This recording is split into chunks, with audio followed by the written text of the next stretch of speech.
I am Alchin Unbound! I can shout, I can scream, I can call to the roofs. My apartment has been full of people the last, I don't know, fucking 5 weeks, and I felt suppressed, limited, pressed down in my capabilities, but no more! Your streamer is back and as wild as forever, and here, on the contrary, to go through a little more sobering of an experience. For today, we experience Torment of the Planescape variety. We're playing Planescape Torment. Already looking at this main menu, already all quirked up.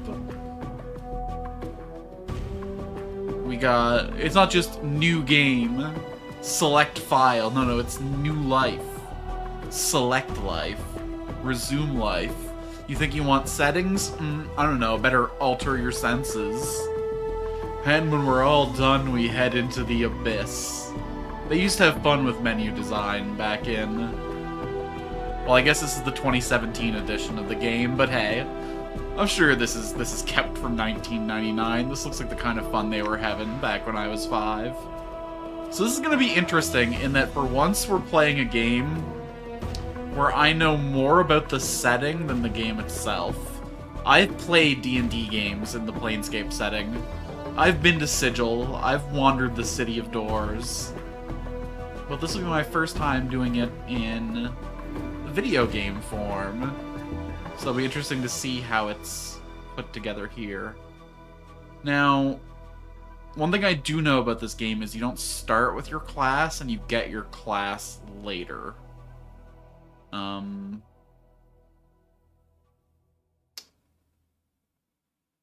Ability to... from what I understand, social stats are important in this game, and like... Because again, I'm an old school D&D player. I've played... I shouldn't say old school. I've never played 1st or 2nd edition, actually. But I got my start with original 3rd ed. But I think I have to put all my knowledge away. I think... Because, like, if I try and build this guy out to be a particular character class, I don't know if we're going to end up with someone usable.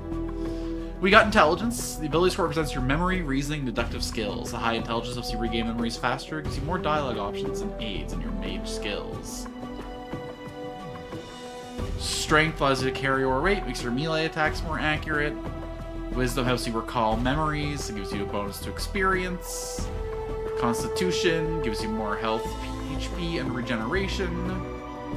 Dexterity makes you all reflexive. Makes you sneaky, makes you thievy. And then we got Charisma.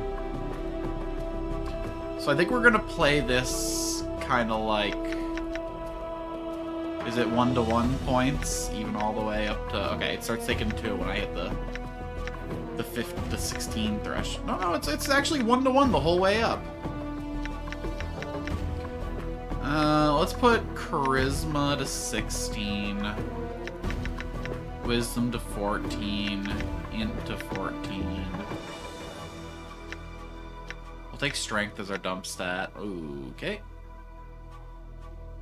And then what are we going to do with our last 2 points? We could go all in on the Ka, or we could round out one of our physical stats. Again, this isn't normally how I'd play a D&D character, but I did a little bit of research to make sure this wasn't a miserable time for us. And the recommendation around the board seems to be focus on your mental stats. Make sure you got a good bit of all of them. And don't try and combat it out like a... Let's be a little more smart than we are wise. That's a fun way to be, you know? When you have the intelligence to know how to do something, but not the wisdom to know that you shouldn't do it.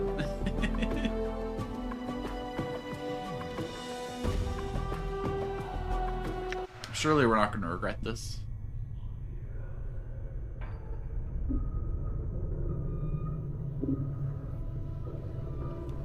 Hey, Chief. You okay? You playing corpse or you putting the blinds on the dusties? I thought you were a debtor for sure. A debtor? I don't know if you should be saying that, man. I know you're the deadest of us all, but... Who are you? Who am I? How about you start? Who are you? I don't know. I can't remember. You can't remember your name? Heh. Well, next time you spend a night in this burg, go easy on the bub. Name's Morton. I'm here trapped too, right? Trapped? Oh yes, it's not even time to get your legs yet. Here's the chant. I've tried all the doors, and this room is locked tighter than a chastity belt. We're locked in... where? What is this place? It's called the mortuary. It's a big black structure with all the architectural charm of a pregnant spider. The mortuary? What? Am I dead? Not from where I'm standing. You got scars aplenty, though. Looks like some Burke painted you with a knife. All the more reason to get this place to laugh while whoever carved you up comes back to finish the job. Scars? How bad are they? Well, the carvings on your chest aren't too bad. But the ones on your back... Mort pauses. Say, looks like you got a whole tattoo gallery on your back, Chief. Spells out something. Tattoos on my back? What do they say? Heh. Looks like you come with directions. Mort clears his non-existent throat. Let's see. It starts with... I know you feel like you've been drinking a few kegs of Styx wash, but you need to settle yourself. Among your possessions is a journal that'll shed some light in the dark of the matter. Farad can fill you in on the rest of the chant. He's on a dead book already. Farad? Does it say anything else? Yeah, there's a bit more. Let's see. It goes on. Don't lose the journal. We'll be up to the Styx again. And whatever you do, do not tell anyone who you are or what happens to you, or they'll put you on a quick pilgrimage to the crematorium. Do what I tell you. Read the journal, then find Farad. No wonder my back hurts. There's a damn novel written there. As for that journal I'm supposed to have with me. Was there one with me while I was lying here? No. You were stripped to the skins when you arrived. Besides, looks like you got enough of a journal penned on your body. What about Farad? Do you know him? Nobody I know. But then again, I don't know many people. Still, some books gotta know where to find Farad. Once we get out of here, that is. How do we get out of here? Well, the door's locked, so we'll need the key. Chances are one of the walking corpses in this room has it. Sorry, you said the corpses are walking? Like to the grocery store? Yeah, the mortuary keeps using dead bodies as cheap labor. The corpses are as dumb as stones, but they're harmless, won't attack you unless you attack first. So I should attack one of these corpses and loot it for the key. Well, before you do that, arm yourself first. I think there's a scalpel on one of the shelves around here. Search the shelves in the room for a weapon to attack the zombies with. When you find one, go to your inventory screen, the backpack on the lower right, and arm yourself. If you wish to examine any items you find, right-click on them in the inventory screen. Alright, let's get to living. One last thing. Those corpses are slow as molasses, but getting punched by one of them is like being kissed by a battering ram. If they start getting the edge on you, remember you can run and they can't. Use keys of distance to recover. To run, either toggle run in the options screen, holding the shift key and left click there you want to run to. If you're in danger of dying, use run and keep distance with the zombies while you recover. Where would I ever not run though? Okay, we got a combat log. Great. We got a quick loop button. We got formations. Oh, that's pretty cool. Ooh, 6 party slots too. Pause and unpause the game. Select my weapons, select my spells, select my items, select my special. Start a dialogue. Okay. Oh, I pressed...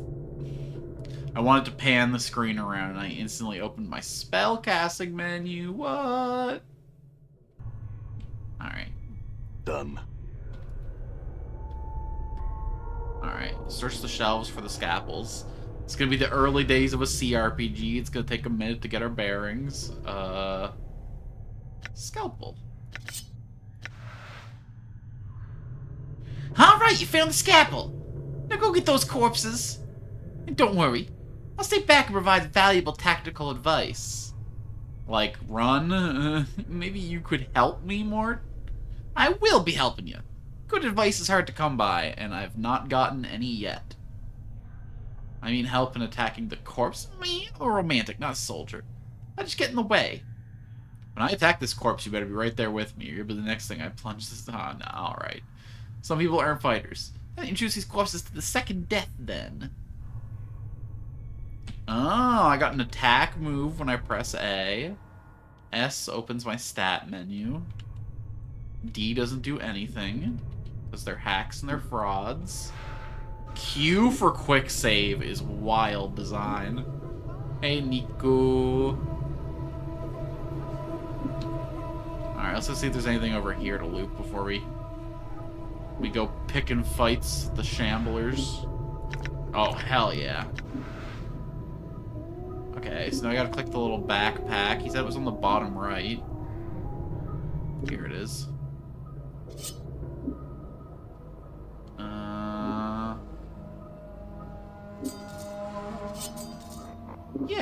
Yeah. And is there like a quick item slot I can put these on? Yeah.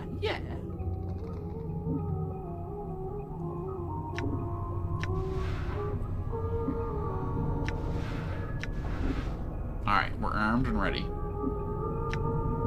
Oh, I start off at level 3. Let's see, Okay, so to hit armor class 0 functions the same as AC, right? Oh, this is real old D&D. Oh, none of my knowledge is going to be any help to me.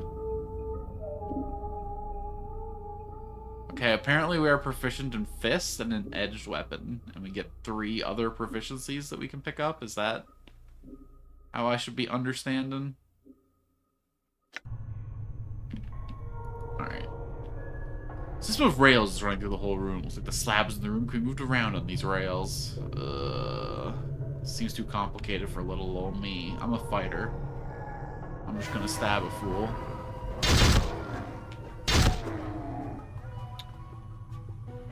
Oh, it's real time with pause. I don't know why I was thinking it was gonna be turn-based. These old CRPGs never are. On guard! Why, I said...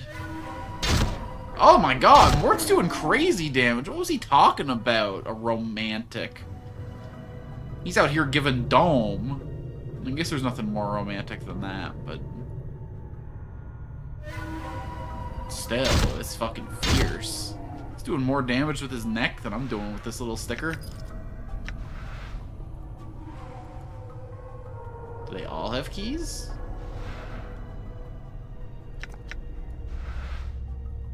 They do not all have keys. Okay, it was shift to sprint, right? Let's get the run around of this place. Ooh, hello. The corpse looks like it's turned inside out. A machine at the head of the table has peeled the skin off the forehead and given direct access to the skull. Looks like someone was in the middle of dissecting this corpse. A bloody cloth covers the remain of this corpse. The stench rising from the body is almost unbearable. It's gonna take me a minute to... Okay, I can use the arrow keys to pan my screen around. No big deal, just reach across the entire keyboard. Door's locked. We'll need a key. Might this be the key?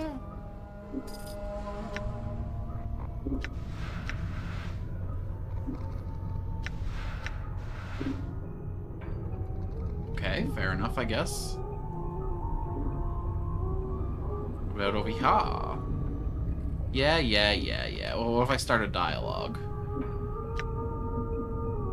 Someone has an Android port for arcs?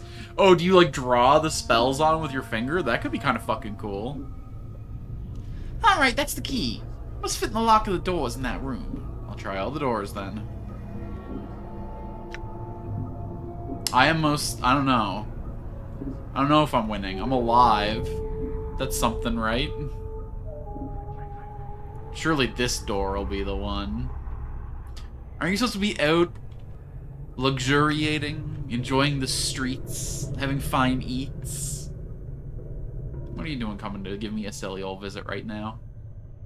Psst, some advice, Chief. I'll keep it quiet from here on. No need to put any more corpses in the dead book than necessary, especially the femmes. Plus, killing them might draw the caretakers here.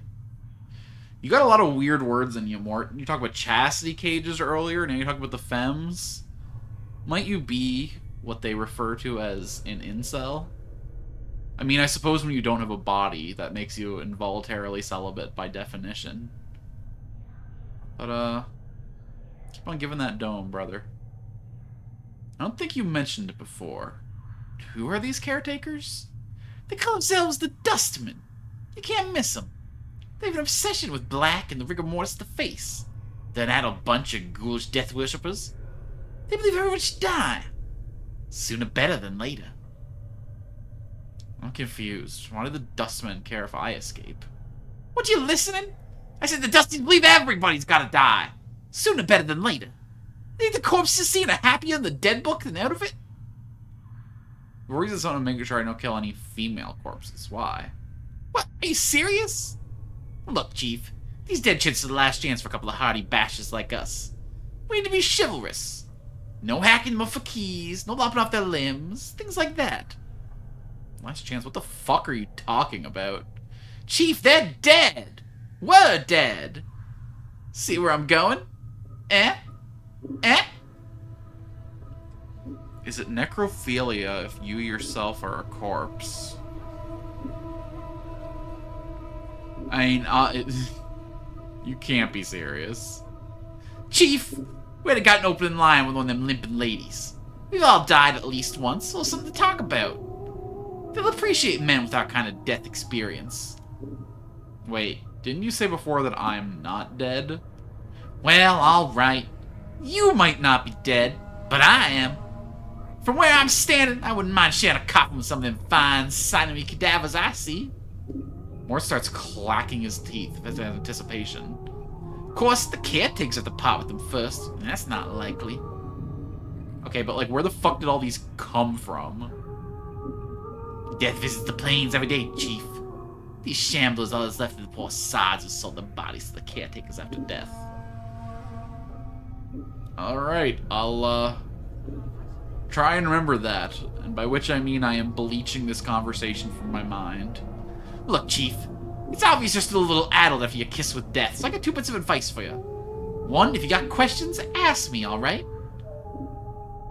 Alright, if I have any questions for the fucking pervert skull. 2nd, if you're half as forgetful as you seem to be, start writing stuff down. Whenever you come across something that might be important, jot it down so you can't forget. If I had the journal that I was supposed to have with me, I'd do that. Start a new one then, Chief. No loss. Plenty of parchment ink around here to last you. Alright, couldn't hurt. I'll make a new one then. 10 courses. Just keep track of your moves. You're just gonna cloudy on the important things like who you are. More importantly, who I am. Use it to refresh your memory. Updated my journal. Like the zombies coming over to have a chat, or are we about to get into another fight? I just want to talk. Maybe get to know you some. The shambling corpse gazes at you with vacant eyes. Her skin is paper thin, almost wispy. It's like someone draped a sheet of cobwebs across her frame. The number 594 has been scratched into the forehead with charcoal pencil. Oh, I've left so many parties looking the exact same way, you don't gotta say nothing to me. So, you doing anything later? The corpse continues to stare at you. People don't know how to have conversations anymore. Psst! See the way she was looking at me? Huh? You see that? The way she was following the curve of my occipital bone? Your whole body is the curve of your occipital bone. You mean that blank-eyed, beyond-the-grave stare? What? Are you blind? She was scouting me out! It was shameless the way she wanted me. Wanted you to go away, maybe. She was obviously too distracted by me to pay attention to some stupid bobbing head with a big mouth. Oh, you? Yeah, right. Trust me, chits beyond the grave don't care at all about that physicality, and I've got a body and all that scared and tough looking. They want guys with spirit. That's me, Chief. You? Corpses like you as common as copper. Whatever, Mort. Let's go. Yo, I'm not too messed up getting rejected by the baddie. She's not exactly my type, for one thing. What in the world is this game? It's a good question. This is Planescape Torment. It's a game from 1999. It's good to know that we had freaks and perverts around even back then. Come on. Lucky door number 2. Is this where the real baddies are at? You know, you put the okays at the front of the club, but then the VIP room is where the real action is. This corpse is shuffling from slab to slab, bandaging the corpses lying there. The number 396 is carved into his left temple, and his lips are stitched closed. You notice the corpse is carrying a roll of bandages in its hand. The bandages look usable. You go back thousands and thousands of years and still find them. It's in our nature. When man first figured out how to work iron, he were to bend it in the shape of a cage. Not to hold his fellow man, but to lock his cock in place. Mind if I borrow these bandages? The corpse continues to stare at you. You try and take the bandages from the zombie. You snake your hand and take the roll of bandages from the corpse's hand. The corpse doesn't even seem to notice. He continues going through the motions of bandaging the bodies. Alright, well, you keep on what you're doing. Although, if they expect you to have mummies at the end of this, I'm sorry to say. Ooh, hello. We got a logbook. Maybe get a little bit of Stardate 751 action. Ooh, is this the dead book Mort's been talking about? Do I update each? If you want to torture me, sure.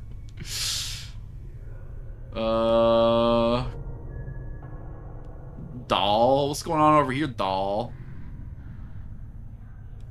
It's a big old book you got there. Does it match that big old brain of yours? This huge logbook lists mortuary procedures in a tight, cramped script. All shells entering the mortuary be delivered to the receiving room and logged with the scribe on duty before being embalmed or cremated. The records are to be checked to determine if the shell is one of the contracted, and if so, do not prepare the shell. Move the shell to one of the preparations rooms, contact the scribe on duty, and notify him that a contracted shell is to be raised. Be certain that a shell is surely stripped of its possessions while sent into the preparations room. The contracted workers are intended for simple manual labor, don't have the capacity to search and strip a shell. The faction is not responsible for any possessions lost or items stolen by collectors who have been brought to shells to the mortuary. Shells' possessions will be stored in the receiving room until an initiate can be sent to claim them. Please catalog all possessions in the logbook. Following this is a list of thousands of entries of bodies that have been sent to the receiving room. As you flip through the rest of the book, however, you notice the last page has been cut out. Okay, so this... Am I one of these shells? So they took all my stuff, so it should be in the receiving room. It's interesting they cut the last page out. That must be the page related to me. What is the purpose of a book that size? Well, they were mentioning a dead book. So I'm assuming this is a catalog of all souls that have passed through here. Let's go ask Doll about it. Hey, Doll, what you up to? The scribe looks very old. His skin is wrinkled, has a slight trace of yellow, like old parchment.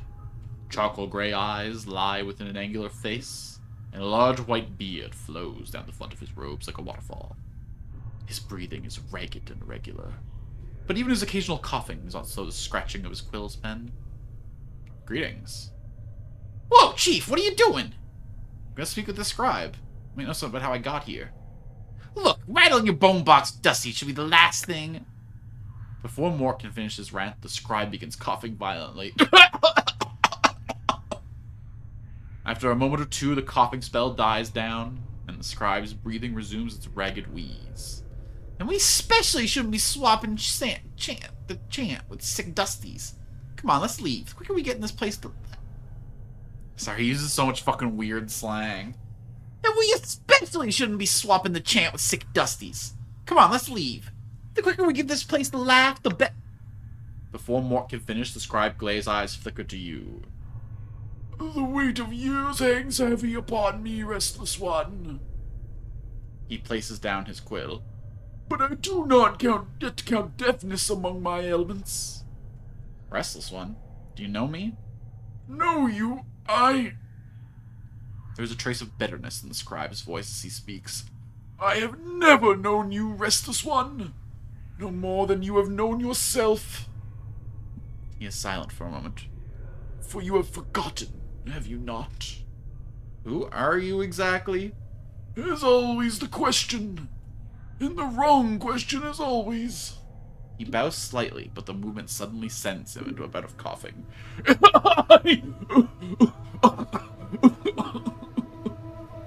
He pauses for a moment, catches his breath.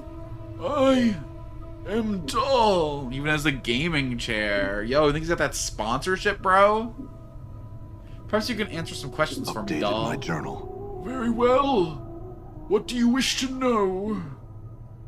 What is this place? You are in the mortuary, restless one. Again you have come. Before he can finish, Dahl breaks into a fit of coughing. After a moment, he calms himself, and his breathing resumes in a ragged wheeze. This is the waiting room for those about to depart the shadow of this life. Restless one? Restless is as good a term as any. Dahl drags a ragged breath. Something keeps you here, does it not? Something that must be resolved. Some passion that must be quenched before you can reach the true death. True death? True death is non-existence. A state devoid of reason, of sensation, of passion. A state of purity. Sounds like oblivion. Why would anyone want that? It is worse than remaining in the shadow of life what once was? I think not. Shadow of life. Yes, a shadow. You see, restless one, this life, it is not real. Your life, my life, they are shadows, flickerings of what life once was. This life and where we entered after we die. And here we remain trapped, caged, until we can achieve the true death. So is this guy like Buddhist? Is he Gnostic? I'm kind of seeing little hints of either belief system. Life is a cycle to be escaped. But also this world was created as a distraction by the demiurge. Makes you think this life isn't real. What makes you think this life is real? Look inside yourself. Do you not feel something lacking? This is purgatory. There is only sorrow here. Misery, torment. These are not the elements that make up life. They are parts of the cage that traps us in shadow. Okay, definitely Gnostic. Your fatalism has gotten the better than you. Those elements are a part of life, not the whole of it. Passions carry weight. They anchor many to the shadow of life. As long as one clings to emotion, they'll be continually reborn into this life, forever suffering, never knowing the purity of true death. Oh, like you know it so well. I mean, I guess you're getting there in time. I see. I just want to escape this cycle. Kill your passions. Strip yourself of the need for sensation. When you are truly cleansed, then the cycle of rebirth will end and you achieve peace. Tall sighs. It sounds like a death rattle in his throat. Past these shells of ours, past the eternal boundary, lies the peace that all souls seek. Eternal boundary. Cool. I had other, probably more pressing questions. How did I get here? Dallas snorts contempt, as if he finds the memory repugnant. Your moldy chariot ferried you to the mortuary, restless one. You would think you were royalty based on the number of loyal subjects that lay stinking and festering upon the cart that carried you. I arrived on a cart. Updated my journal. Yes, your body was somewhere in the middle of the heap, sharing its fluids with the rest of the mountain of corpses. He breaks into another fit of coughing, violently, before catching his breath minutes later. Your seneschal, Farad, was, as always, pleased to accept a few moldy coppers to dump the lot of you at the mortuary gate. Who is this Farad? He is a collector of the dead. We have such people in our city that scavenge the bodies of those who have walked the path of true death and bring them to us so they may be interned properly. Sounds like you don't like this Farad very much. There are some I respect, Restless One. Farad is not one of them. He wears his ill repute like a badge of honor and takes liberties with the possessions of the dead. He's a knight of the post, cross-training filth with the lowest sort. What do you mean by a knight of the post? A knight of the post, a thief. All Farad brings to our walls comes stripped of the less than the dignity they possessed in life. Farad makes whatever he may pry from their stiffened fingers. And did he take anything from me? Most likely. Are you missing anything? Especially anything of value. Not that Farad would take exception to anything that wasn't physically grafted to your body, and sometimes even that's not enough to give his greedy mind pause. I'm missing a journal. A journal? If it was of any value, then it likely lies in Farad's hands. And where can I find this Farad? If events persist as he have, Restless One, you have a much greater chance of Farad finding you and bringing to us again before whatever ooze puddle he wallows in this time. Nevertheless, I must find him. A slight warning creeps into Dahl's throat. Do not seek out Farad, Restless One. I am certain that it will simply come full circle again, with you none the wiser and Farad a few coppers richer. Accept death, Restless One. Do not perpetuate a cycle of misery. Cool, good talk, good talk. How do I get out of here? The front gate is the most obvious exit, but they will not let anyone other than the Dustman pass. One of the guides by the front gate is a key to it, but he was unlikely to open it for you unless you are extremely persuasive. I have some more questions. Do you know who I am? Updated my journal. I know scant little of you, Restless One. I know little more of those that have journeyed with you and now rely on our keeping. I ask that you no longer ask others to join you, Restless One. Where you walk, so walks misery. Let your burden be your own. There are others who have journeyed with me? Are they Updated my here? journal. Do you not know the woman's corpse interred in the memory hall below? I had thought that she had traveled with you in the past. Am I mistaken? Where's her body? The Northwest Memorial Hall on the floor below us. Check the bears there. Her name should be on the memorial plaques. Mayhaps that will revive your memory. I don't know. I don't recall ever traveling with a whammon. He makes no response at this. He simply stares at you in silence. Glad that you at least didn't say femoid. Let's see. You said there were others interred with me? Doubtless there are, but I know not their names nor where they lie. One such as you left the path many have walked and few have survived.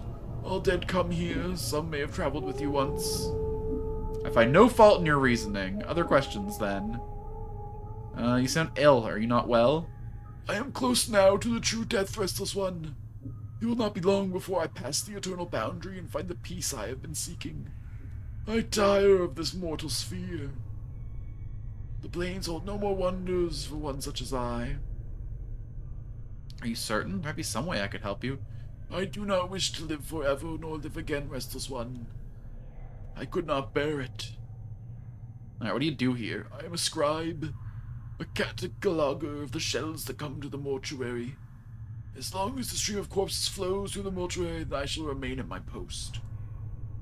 You say that I've been here more than once. How is the dustman do not Updated my recognize me? journal. I am the one that catalogs the shells that come to our halls, Restless One. Only I see the faces of those who lie on our slabs. The dark of your existence lies safe with me. Oh, hold on. Dustman. We dustmen are affection, a gathering of those who recognize the illusion of life. We await the next life and help others on their journey. And why exactly do they want me dead? It is said that there are souls who can never attain true death. Death has forsaken them, and their names shall never be penned in the dead books. To awake from death as you have done suggests you are one of these souls. Your existence is unacceptable to our faction. Doesn't sound like it leaves me in a very good position. You must understand, your existence is a blasphemy to them. Many of our faction would order you cremated. If they are aware of your affliction. Well, you're a dustman, but you don't seem to be in favor of killing me. What's the story there? Because forcing our beliefs upon you is not just. You must give up the shadow of life on your own, not because we force you to. He looks like he's about to break into another coughing jag, but he manages to hold it in with some effort. As long as he remains at his post, he'll protect my right to search for my own truth. Tell me about Sigil. Cool. Cool. Good talk. It's not just your city, it's the city of doors. It's the locus in the center of the multiverse, but whatever. Nothing. I'm done talking to you. Know this, I do not envy you, Restless One. To be reborn as you would be a curse that I could not bear. You must come to terms with it. At some point your path will return you here. It is the way of all things, flesh and bone. Then perhaps we'll meet again, doll. Perhaps we'll meet again. Alright, Mort, let's get the fuck out of here. Weirdos, the lot of them. We got no time for this. Do I have, like, a map? Oh, I do have a map. Receiving room. Okay, so there was a lady with me. Oh my god, I'm gonna hit that, like, 9,000 more times trying to fucking move my screen around. Okay, there's a staircase here, apparently?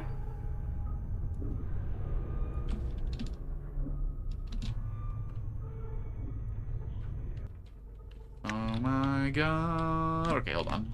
I need to change some key bindings right meow. Gameplay. Assign keys. Actions. No. Miscellaneous, maybe? Okay, great. Up.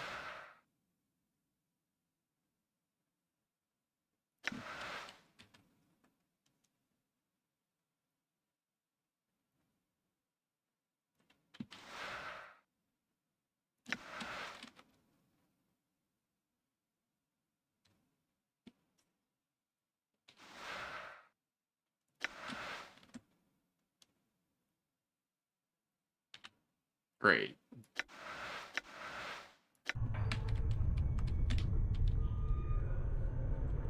There we go. That's going to save me a lot of trouble. And I still have access to all these other things. I am going to need to rebind attack move, though. Gameplay. Some keys. Attack. Put that on control. Put that in alt. Really? Z? Okay,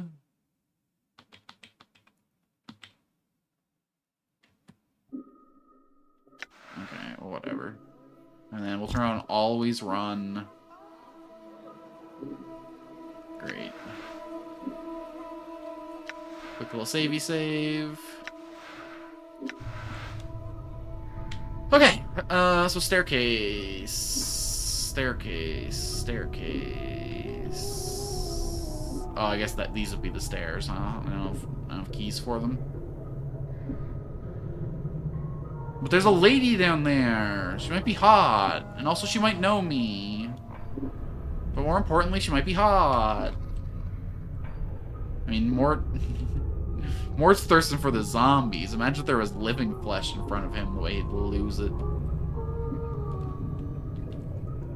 Or does he like them better because... Is it like that thing where, like, as you get older, you naturally become more attractive to older and older women? So, like, you know, when you're 60, the 60-year-old ladies start to look pretty bad. Now that Mort's dead, the zombies are starting to look...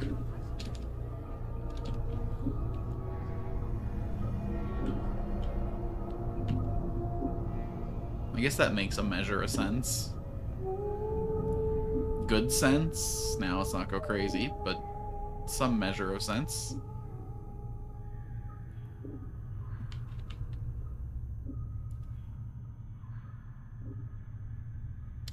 You see a slight young woman with pale features. The sunken flesh around her cheeks and neck make her appear as if she is starving. She seems intent in dissecting the corpse in front of her, prodding the chest with a finger. Greetings. The woman does not respond. She seems too intent on the body in front of her. As you watch her work, you suddenly notice her hands. Her fingers are talons. They're darting in and out of the corpse's chest cavity like knives, removing organs. Bitch, I said greetings. Loon makes no response. I think the dusty chip might be a bit short of hearing, Chief. Let's lay off, shall we? What's wrong with her hands? Updated my journal. She's a tiefling, Chief. They got fiend blood in their veins. Usually because some ancestor there shared knickers with one demon or another. Makes some of them addled in the head. And addled looking, too. With demons? Like, maybe devils, but demons. Come on, now. Woman, you tap the woman to get her attention. The woman jumps up and whips around to face you. His eyes are a rotting yellow, with small orange dots for pupils. As she sees you, her expression changes from surprise to irritation. She frowns at you. Greetings. She doesn't seem to have heard you. She leans forward, squinting, as if she can't make you out. Whatever's wrong with her eyes make her terribly nearsighted. You! She clacks her taloned fingers together, then makes a strange jumbling motion with her hand. Find thread and embalming juice. Bring here to Ivan. Go, go, go! You've been assigned a quest. Quests are displayed in your diary and in the quest portions of the journal. So the quest you've been assigned is a quest from the journal menu. Updated I my had some journal. questions first. She turns away and makes no sign that she heard you. Alright. Balm and fluid it is. I'll embalm her fluids. Nailed it. Bandages. Okay, so I need thread. We doing a sewing project? After a fashion, sure.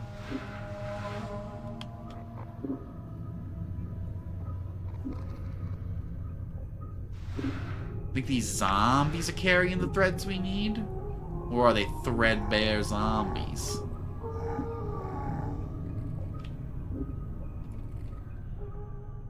Damn.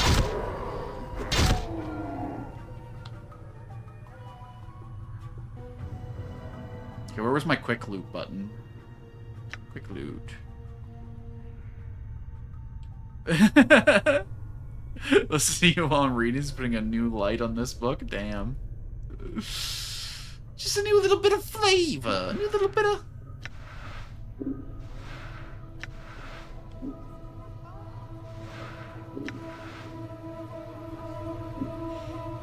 Maybe later I can read you a few pages from your book, LOL.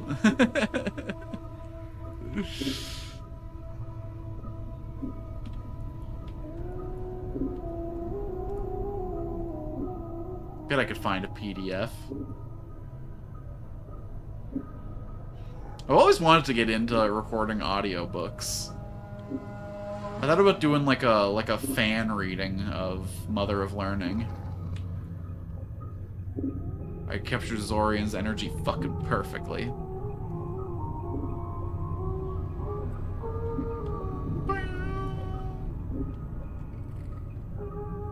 Oh boy. Ooh, what do we got over here? Ah. Not a scrap of thread. Nary a single bow of cloth, which to make some either.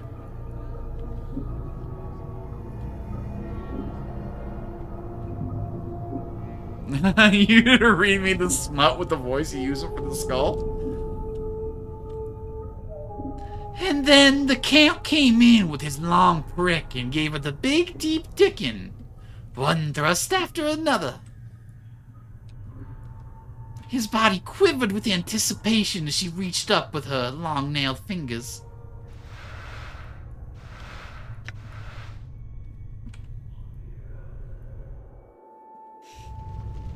I'm gone. I'm gone. Well, I guess that girl's not getting her thread because I am outie here. I got a world map? Ooh, don't love that it's on clearly sewn together skin, but it's looking like a pretty big one. So we're in the hive right now, I have to presume?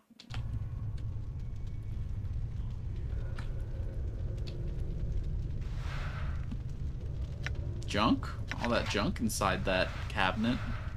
Thread! Oh, and it came with the... Okay, now I just need some embalming fluid. Hey, Dusty, you got some fluids for me? The Dustman regards you with a stony gaze. Are you lost? Yes. I will summon the guard to direct you out. Hold on a moment. Snap his neck before he can call out. Wait.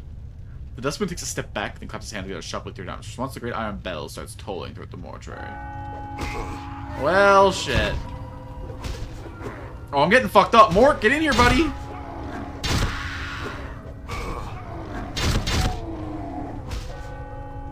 Shit. They got us under alarm now. Jagged knife, dustman robes, and a clot germ. Oh, we can do something about this. We can do something about this. Where are the robes? Where are the robes? Yeah! Now we blend in, motherfucker.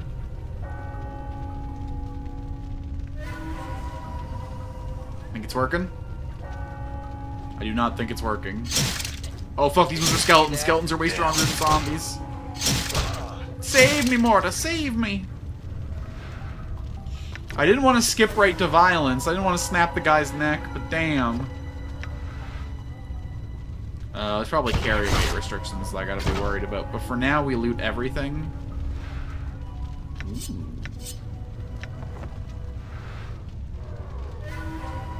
Fucking dusties.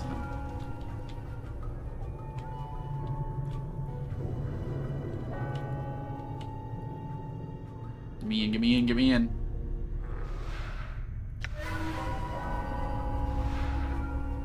Oh, hell yeah, crowbar. But why would a crow go to a bar? I can't drink with those little beaks. I really hope I can heal with those bandages, or we're gonna have a problem.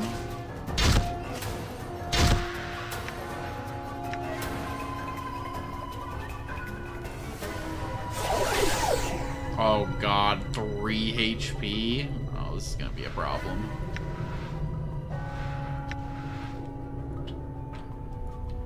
Why do those motherfuckers have to ring the bell? I was just lost, like... Oh, I started healing over time. That's nice. Although, if you're gonna give someone a heal at a time, then you might as well just full heal them when they're out of combat. Because, like, I could just hide in the corner and wait to be full health before I start exploring. When the optimal gameplay becomes play boring... Hello. Is there a way for me to check my... Okay, I can carry 50 pounds worth of shit, and I'm currently carrying 32 pounds worth of shit. I'm gonna assume that a jagged knife is better than a scalpel. Not usable by priests. Does 1 to 3 damage at a speed of 2. Does 1 to 3 at a speed of 1. Now, is speed 1 or speed 2 faster, though? I'm gonna guess speed 1 is faster, because this is speed 4 compared to the speed 2 of the dagger. So actually the scalpel is actually my best weapon right now, if I'm doing like a speed thing. Same damage as the knife, but also faster.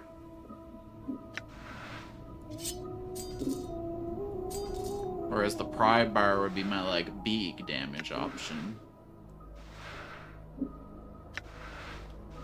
Not usable by mages. Only usable by... Interesting. Yo, what that ring do, though?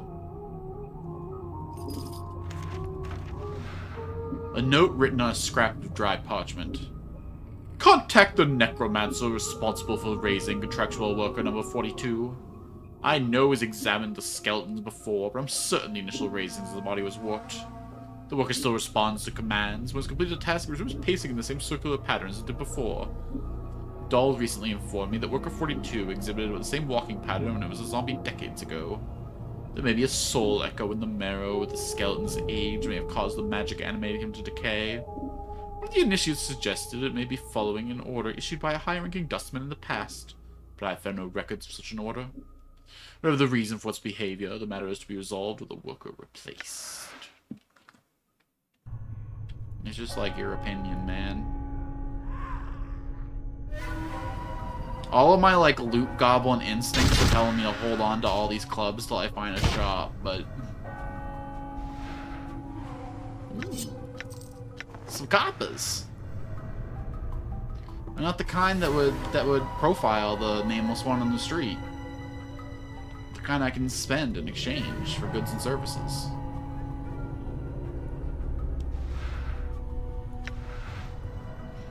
Wait, does this go back down to the basement I just escaped from?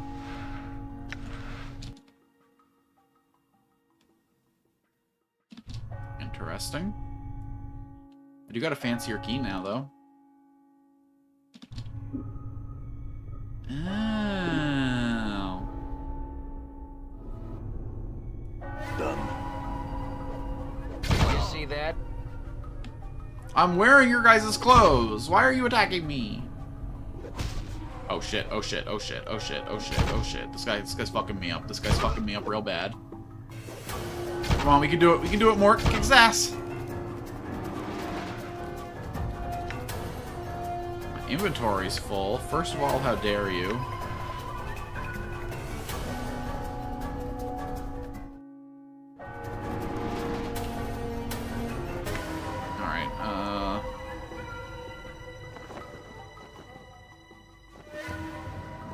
Well, I shouldn't need to do that. If I equip these, will it also get them out of my inventory? Okay, nice. Well, let's equip one of everything then, so I have a little more space to work with. Ground item. Okay, so this is nearby stuff on the ground that I can cycle between. That's a nice feature, so I can be in the pause menu and I can do the loop. Fuck yeah.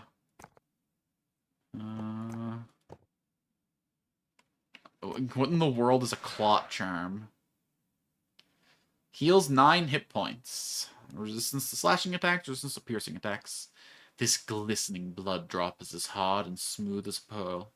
When placed on the tongue, it dissolves instantly and spreads the user's bloodstream. The charm stimulates the user's blood into clotting and scrubbing over existing wounds, healing any minor damage the user might have suffered before consuming the charm.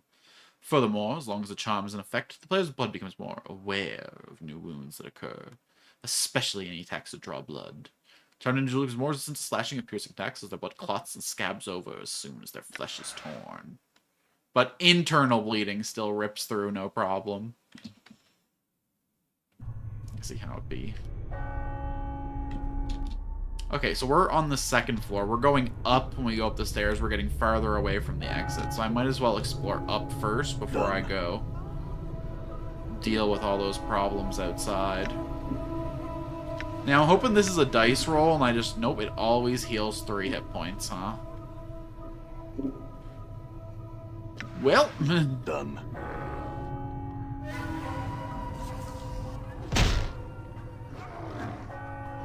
Yeah, get him with that club. I'm hurt. Uh-oh. Where the hell's Mort? What's up? Okay. Buddy? I'm gone. I need you.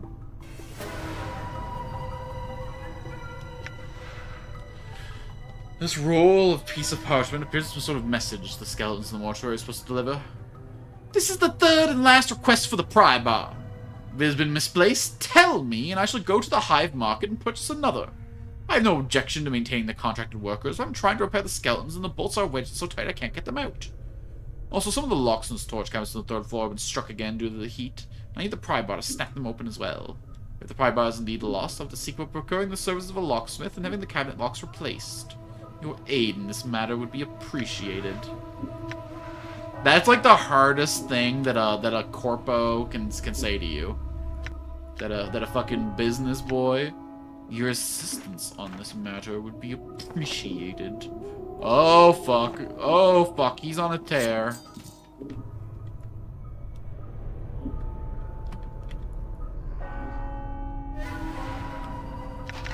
More junk. Get him, Mort.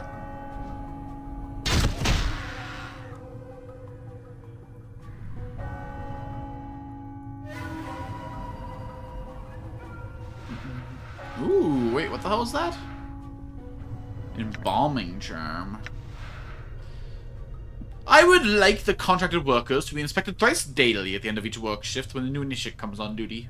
We have experienced too many contracted collapses while engaging in heavy labors late, and I fear the embalming enchantments initially used in the corpses may be decaying or even warped somehow. If the contracted workers could be inspected every 8 hours and raised if they have collapsed, this would prevent backlog of shells preparation room and free up more contracted workers for other duties. I do not wish collected bodies to be disposed of when possible. The original contracted shells are to be raised and made to resume their duties.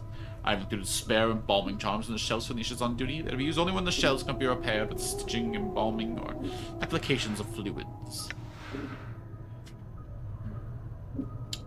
Dustman embalming charm can only be used on the Nameless One and Mort. This strange metal bracelet has directions inscribed on the side of it. Judging from the crude text, it appears the bracelet works by being held by a living creature, and then pronouncing the mantra to the true death. It is touched to the forehead of a zombie or skeleton.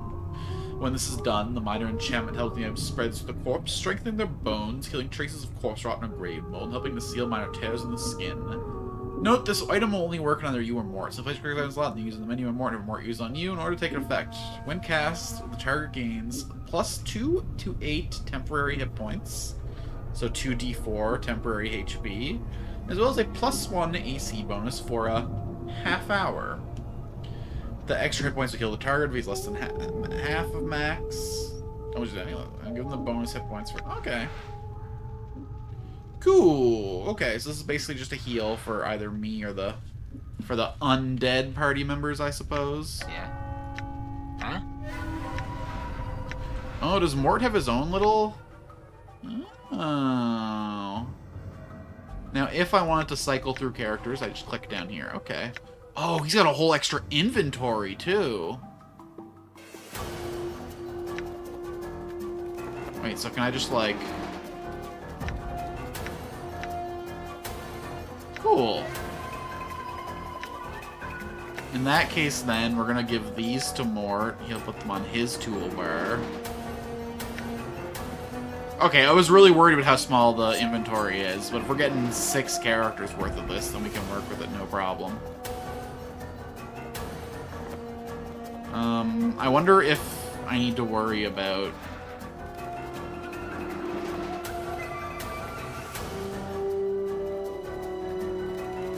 Okay, cool. Yeah, whatever. You don't get to tell me what's useless. I make my own uses.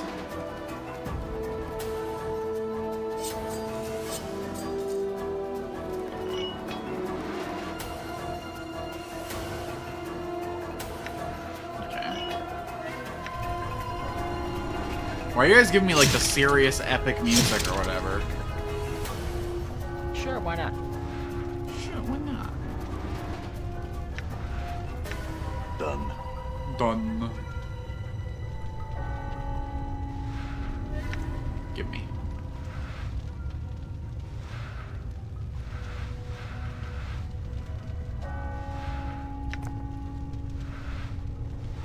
What do you mean this container's locked?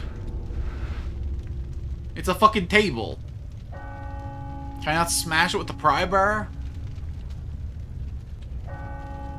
Alright, Dusty. That's right. That's right. Mort, buddy? What? Sure, why not?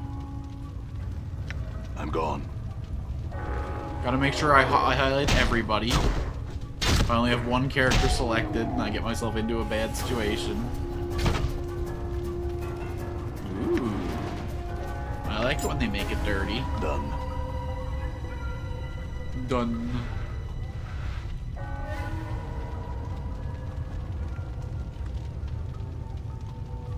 I can't update my journal, too busy filling these pockets. Mostly with robes, but we don't gotta worry about that. I'm sure we'll find a shop at some point. Me carrying 400 pounds of junk in every RPG, but I bet it's worth money. Doesn't sell it anyway. Hell yeah, Mort.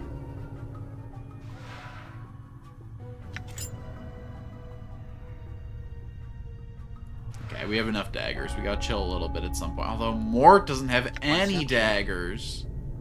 Good as done. Here you go, Mort. Take it all, baby. Now I highlight the whole party, and we get out of here. If I could just, like, spontaneously heal one again, that'd be nice. Okay, so there's a lady on the bottom floor that I'm looking for.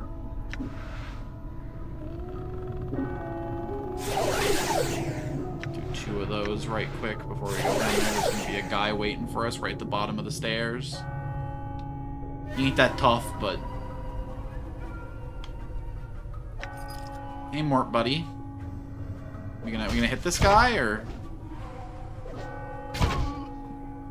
Okay, definitely taking these. Right. What's the word, And Chief? Mort can fill up on daggers. All right. Me at the Olive Garden, filling up on breadsticks. Mort at the mortuary, filling up on daggers. We're the same, he and I. The Great Hall doesn't look that great to me. Oh, that's a big old skeleton. What's up? Mort, Good buddy, stuff. you want to go scout for us? Maybe since you're a big old skull, maybe they'll be friends with you. Nope.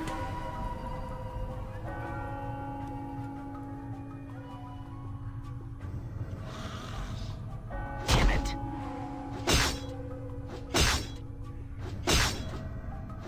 We might have to bail on this one. Mort took a lot of damage there. Although he seems to be dodging most of their hits now. What's his stat go? My jaw. Oh! Fred, would you... Nope, nope, nope, nope, nope, nope, nope, nope, nope, nope, nope, nope, nope. Hey, nice.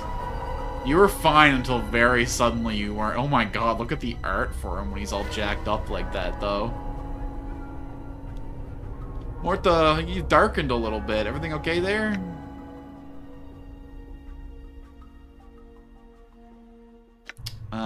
Okay. Yeah?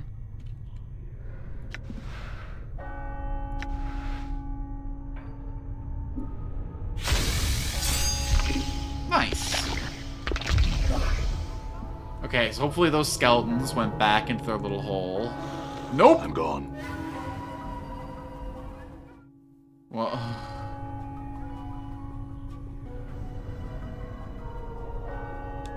Done. Have I already screwed myself?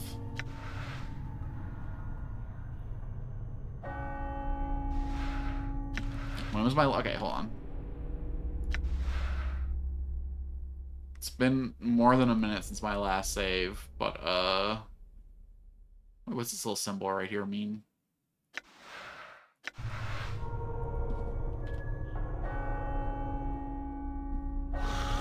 I'm gone. If we just kite these guys around, surely we'll be okay. Oh, okay. What's going on up here? This is an awfully big altar. This looks like a large tomb. The marble surface gives it a rather elegant look. It can't be that elegant. Oh, it's a lady! Wait, where'd you go? Here lies Dayanara. You see a strikingly beautiful, ghostly form before you. Her arms are crossed and her eyes are closed. She has long, flowing hair, and her gown seems stirred by some ethereal breeze. As you watch, she stirs slightly. Her eyes flicker. Greetings? You. What is it that brings you here? Have you come to see firsthand the misery you have wrought? Perhaps in death I still hold some shred of use for you, my love. Her eyes slowly open. She blinks in confusion a moment as if her face is uncertain where she is. She looks around you slowly, then sees you. Her tranquil face twists into a snarl. My love? Do I know you? Okay, if you're gonna do the voice acting thing, go all in. Don't give me a first line and then leave me on my own. Because now I have to try and, like, match the voice they gave her a bit. Definitely not gonna try. How can it be that the thieves of the mind continue to steal my name from your memory? Do you not remember me, my love? The ghost stretches out her arms. Think. Her voice becomes desperate again. The name Dayanara must evoke some memory within you. I think I feel the stirrings of memory. Tell me more. Perhaps your words shall chase the shadows from my mind, Dayanara. Oh, at last the fates show mercy! Even death cannot chase me from your mind, my love. Do you not see? Your memory shall return. Tell me how I can help you, and I shall. Do you know who I am? You are both blessed and cursed, my love. You are one who is never far from my thoughts and heart. Blessed and cursed? What do you mean? The nature of your curse should be apparent, my love. Look at you. She points at you. Death rejects you. Your memories have abandoned you. Do you not pause and wonder why? Memories aside, and assuming death has rejected me, why is that a curse? I do not doubt your ability to rise from the dead. I do believe that every incarnation weakens your thoughts and memories. You claim you have lost your memory. Perhaps it is a side effect of countless deaths. If so, what more will you lose in successive deaths? If you lose your mind, you will not even know to realize you cannot die. You shall truly be doomed. Countless deaths? How long has this been going on? I do not truly know, except that it has gone on long enough. Who are you? The spirit makes a begging motion with her hands.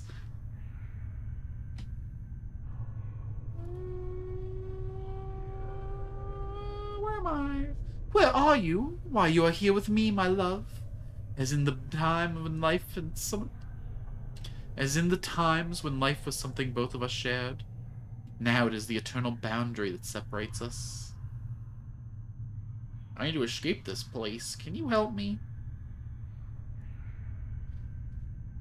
As you are about to ask Dayanara the question, it catches in your throat. It occurs to you that if you tell her you are looking for an escape route, she may feel like you are abandoning her. If you're going to ask her how to leave, you'll need to be delicate of it. Dayanara, I am in danger. Can you guide me to a place of safety? I shall return as soon as I can to speak to you again. In danger? Dayanara looks concerned. Of course, my love. I will aid you in any way I can. She closes her eyes for a moment, and you watch an ethereal zephyr pass throughout her body, stirring her hair. After a moment, the zephyr dies, and her eyes slowly open. Perhaps there is a way. I sense this place holds many doors shrouded from mortal eyes. Perhaps you could use one of those portals as a means to escape. Portals? Portals are holes in existences, leading to destinations in the inner and outer planes. If you could find a proper key, you could escape through one of them. Key? Dayanara pauses for a moment as attempting to remember. Portals will reveal themselves when you have the proper key. Unfortunately, these keys can be almost anything. An emotion, a piece of wood, a dagger of silvered glass, a scrap of cloth, a tune you hum to yourself. I fear that the dustmen are the only ones who would know the keys you could use to leave these halls, my love. Then I shall ask one of them. Farewell, Dayanara. Hold a moment. I learned much when I traveled with you, my love, and what you have lost, I have retained. I have not divulged all that I know to you. My sight is clear, while I used to fumble in the darkness for a spark of thought.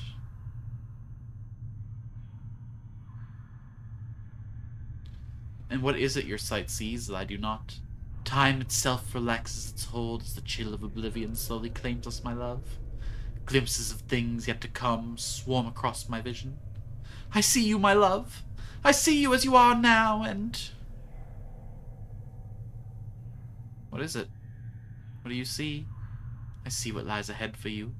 It ripples through the plains, stemming outwards from this point. Shall I speak of what I see? Tell me. First I require a promise. Promise you will return.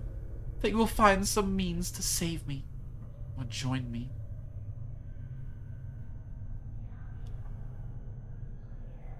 Oh, ho, ho, ho. I find it hard to believe that a woman I once loved would blackmail promise from me with the promise of revelations. Have you no faith in me, Dayanara? Make vow. I can lie, I swear I will find some means to save or join you, or I can make the vow that I will find some means to save or join you.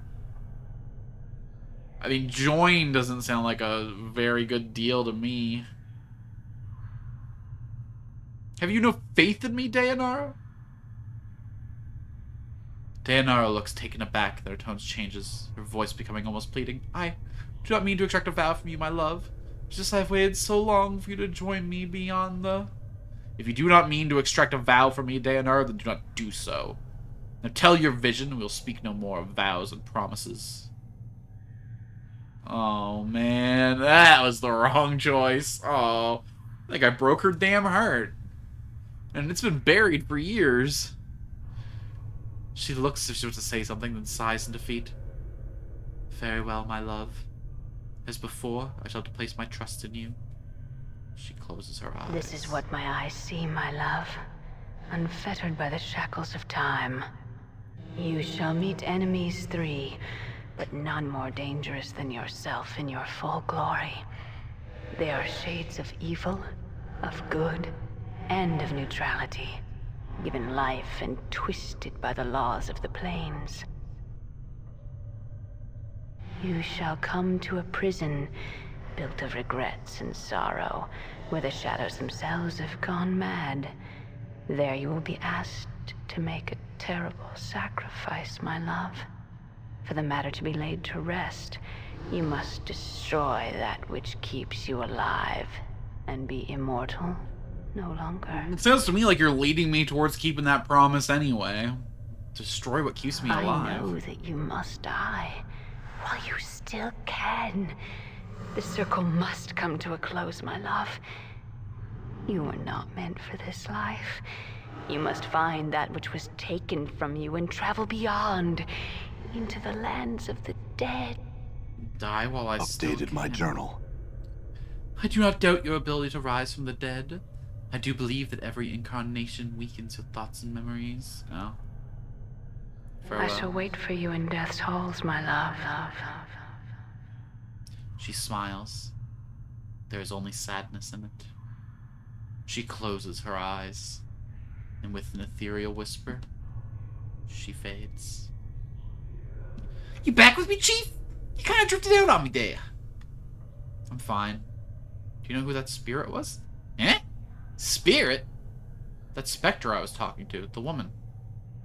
You were rattling your bone box with some woman? Where? Mort looks around excited. What she looks like? She's right on top of the bier. You didn't see her? Eh. No, you just kind of drifted off there for a bit. Just stood there, statue-like. I was avoid you gonna handle on me again. No, I'm fine. I think. Let's move on. We got other boxes to check, other doors to open. Some keys to find, some sigil to search. Okay, I seem to be slowly regenerating health, but my poor bone boy. Okay, they seem to want to keep me out of that center room. Which means that's where all the good shit is, but... we'll head around the south and east first. I'm gone.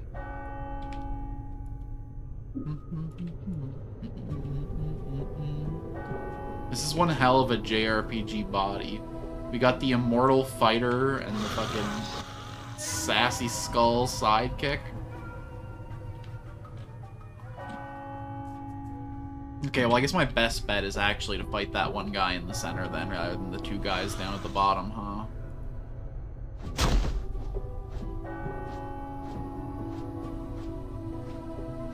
Is anyone gonna hit anyone? My jaw is hanging on by a thread. No, not more. Not more. That's not what I asked for. Damn it. Oh my god, 12 damage critical hit.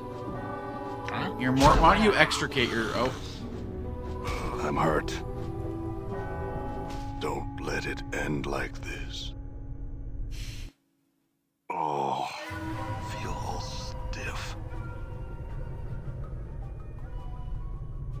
Done. Mort, buddy? You there? All right. Shit, so if I die, I just wake up on the fucking table again. But is my party member dead forever?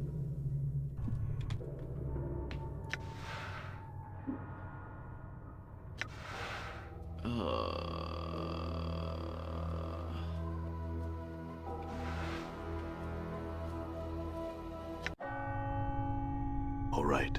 Oh, oops.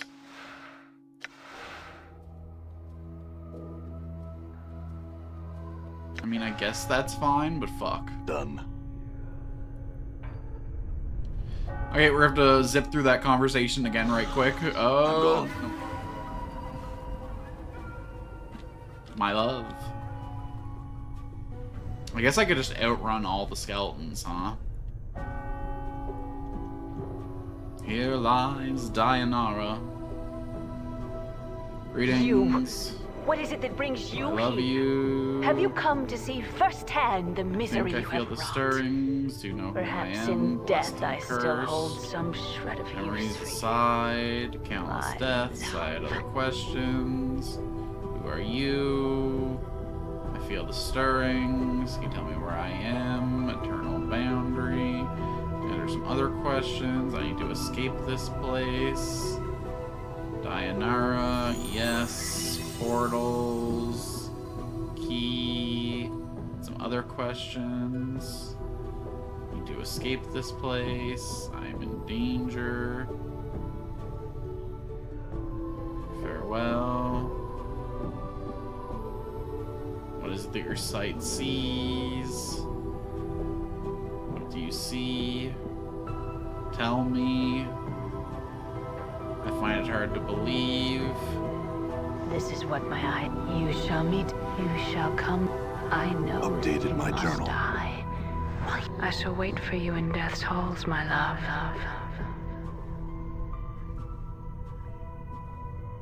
Okay. Now we quick save. And it's time to continue on our business.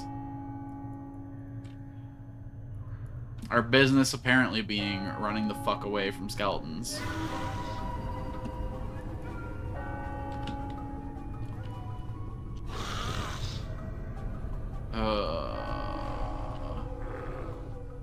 Y'all got a bone to pick with me or something? Damn. You see that? Yeah, I did, Mort. Seen you finally carrying your weight for the first time in the run. Which is pretty embarrassing when you're only a skull's worth of weight. Not even a brain rattling around in there. And despite a brain taking up 1/5 of our calorie consumption, it's nowhere near 1/5 of our mass.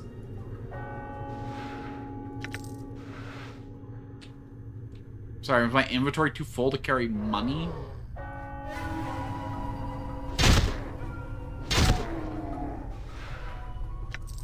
Didn't think so, didn't think so. Another rusty, blood-covered slab.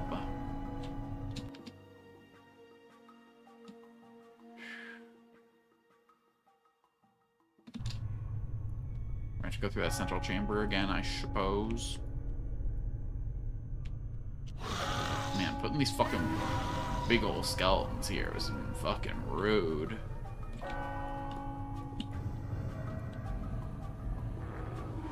You're putting those big boners in my way. I don't want a single thing to do with any big boners.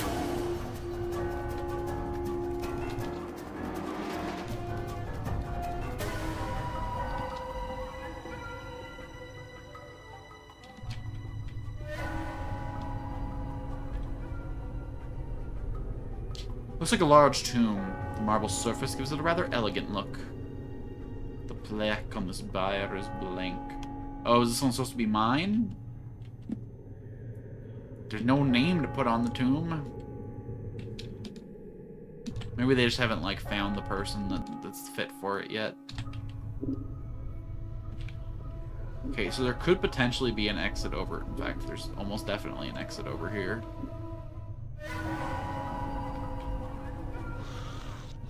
Let's get our run on, Mort.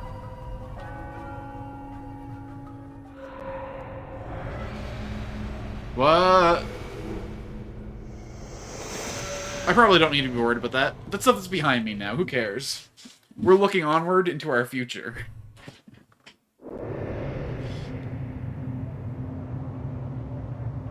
What the hell? Are we in Mos Eisley? What's... Oh. No, we're on the Halo installation.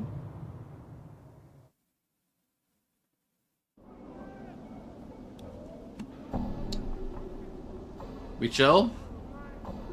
I'm gone. We good, Dusty? You see a pale-faced dustman standing guard at the front gate.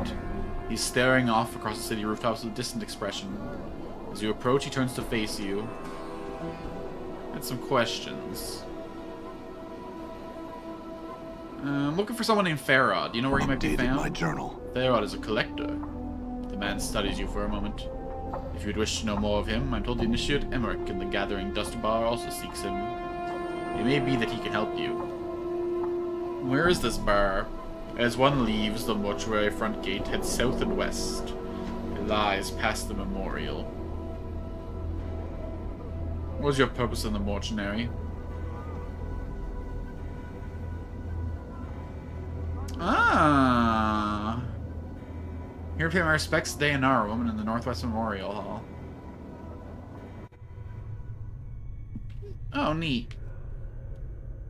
Okay, so I'm on friendly terms with the skeletons again now that I've been escorted in properly. Good, good, good, good, good. Well, I'm glad that they leave this place open to the public. It's not just like a spooky lair for them to do their experiments.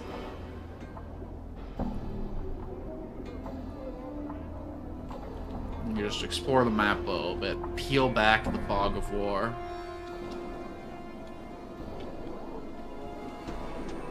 This fucking 1995 3D, or 1997 3D art. It's got a certain vibe to it. Pox. This cowled figure is hunched by the mortuary gate.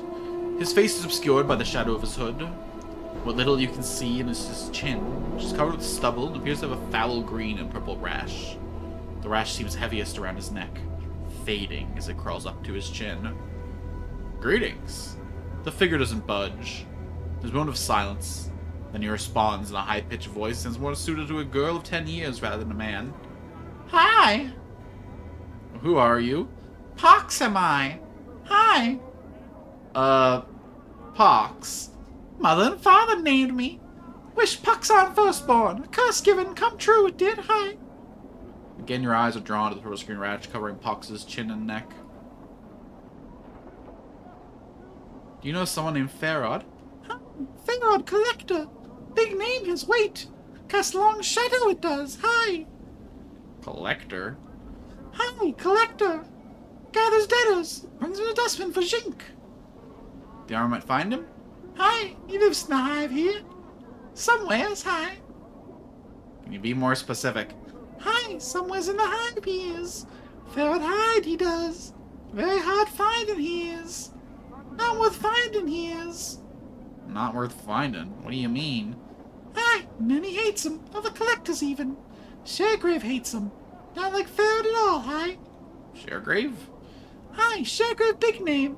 Carry weight. Cast long shadow he does. Tell Pox what to do he does. Your boss, this Sharegrave, would he know where Farod my is? Journal. Hi, Sharegrave knows dark he does. Knows Farod to hide he does. Share of Rapica Square, many blocks west of here, hi. Say, Sharegrave, the Pox say, you tell him. Sharegrave becomes share copper with Pox he will, hi. Ragpicker Square, west of here. Alright, I'll go look for this Sharegrave then. Okay, so we got 2 leads already. 2 feet outside the doors. We got 2 leads to go on? Okay, but where does Ban send them, huh? What up, Hivies? I saw some poor balmy shit ratting scampering about the other day. It's wonder she hasn't starved or gotten herself killed, that old as she is. You see a heavyset man with sharp features and a pained expression. Despite his huge frame, however, he has an effeminate look about him. And unlike the other residents you've seen, he looks to have bathed recently. As you approach, he looks up hopefully and calls out in a high voice. Craddock, good sir. What? His hopeful expression dies as he says your face. 1,000 apologies, good sir, if I have given offense. He gives a slight bow. I am called Bayen the Sender, the 3rd child of Daiben the Sender. I am one of the many runners in the employ of the House of Senators. No apologies necessary, Ben. What do you want? 1,000 apologies for suffering you such a trivial matter, but I see Craddock and Overseer in the hive. But I see eludes me. Could it be you ever heard of such a man? I'm sorry, I haven't. Bang gives a deep sigh. I am bound to deliver a message to him. and as of yet, fortune has not chosen to favor me. I could help. If I come across the man, I could pass along your message. Ben's face lights up like a lantern. Oh, fortunate day for Bine and the House of Sanders.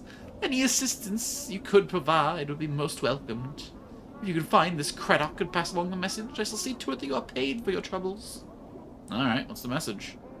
Ben recites the message almost like a mantra. The shipment must be in the coast by the 3rd day, or there will be a penalty. Ben and France, Craddock will know which shipment to this message refers. If I see Craddock, I'll pass along the message. So you can tell me about him that might help me find him? He is said to be a giant of a man, stern of features, that he is an overseer of the hive marketplaces. Alas, I know little else than that, good sir. Alright, good enough for now. Thank you, sir. Should fortune favor you, and you are able to bear the message to Craddock, be so kind as to return and tell me of it. I will see to it that your efforts are rewarded. Updated my journal. More questies. I'm gone. Is this a dust-only function in here? Greetings. I'd like to speak with you for a moment. What are you doing? I said I'd like to speak with... Whatever, fuck you then. Should I walk into your house and talk to your Quentin? How do you feel about that? The man before you looks to be of middle height and years. He is stout with a thick bullish neck, and his shoulders are hunched, as if a great weight was pressing upon them. He wears an impatient look as he stares at the black monolith in front of him. Greetings. The man throws you a glance. There's room, Cutter. No need to ask my leave to stand here. Actually, I want to know what this monolith was. The tombstone for the plains. Graveyard of names are scratched on that rock. I only hope my name's the one that'll split this stone in twain. He points at the base of the monolith. Quentin, right there, having it just hard enough to send the goddamn thing crashing down. Tombstone for the plains? Aye. The dusty scratched names of the dead on the monument here. He gestures around him. And on the walls of this place. Not enough space by my reckon, but no matter. They do the best. I can barely read half the names. What are you doing here exactly? Reading the new arrivals. Try and find a new one every day. Try and remember if I knew them, nothing more. The Desmond record names of all that have died in this monument. Aye, they scratch them on this rock and scratch them on the walls of this place too. I don't know why they think it's trouble to take account of the dead. The Dusties won't care for the living. The living. Aye. You know about the dustmen mourners that come to this place? They aren't mourning the dead, see? They're mourning the living. You can barely get a word in the midwives with us and want some living buck for you. Why do they mourn the living? You got me there, Cutter. Might want to put the questions to them. Seems to me the dead are thrice worth the pity of any poor sod living in this pit. He nods at the monument. Every name on there is blessed in my book it is. Ever know anyone who came back after the name was put on there? It may come back from the death. Quentin shakes his head. Not a one, Cutter. Everything that lives dies, and that's the way of things. He shrugs. Still, considering the plains go on forever and all, suppose anything's possible. Suppose so. Say, hit some other questions. I see. Just a chance to re-ask, relitigate all the things from before. That does not seem like a great outfit for doing work on the walls. I guess it's kind of padded. Okay. I thought that was open shoulders for a second. I was like, that is not the builder code, friend. What's got bees in your bonnet? You see an old man in tattered clothes. Oh no, you see a man in old and tattered clothes. As you approach him, he makes a detour to avoid you and keeps walking. Greetings. Sir? He turns around, glancing briefly to the right and left of you, as if you're looking to see if you have any friends with you. He draws a dagger. You best leave me be! You'll be wearing the steel between your ribs! Farewell, then. Whoa, why am I being attacked? What, hold on! I didn't do fucking nothing! More buddy, get over here. We got trouble. Wait, I'm immortal and you're not. I should go first. Okay, but now come back me up, okay?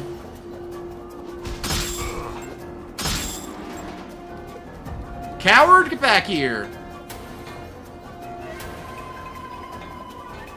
Here you are in the corner. Done. Fuck him up, fuck him up, fuck him up! I'm hurt. And they just fucking jumped me on the street. Now we gotta give them the business. That's right, take off, cowards. Damn it. That's the thing about you thugs, is you live life without a code, and you die without honor. Where'd that last motherfucker go? Ain't nobody attacking me on the streets and getting away with it. You get the fuck back here, son. If I gotta chase it to the ends of this city, I will. Seeking company. Ooh, now this is my part of town. God damn it, hurry up and die so I can give your coppers to that whore over there.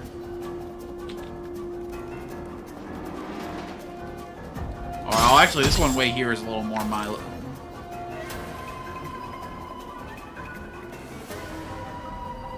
Wow, the red of your hair really pops against the green of that dress. Hey, we're being watched, Chief.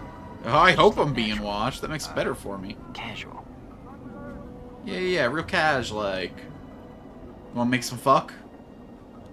You see a tired-looking woman dressed in a tight leather bodice and leggings.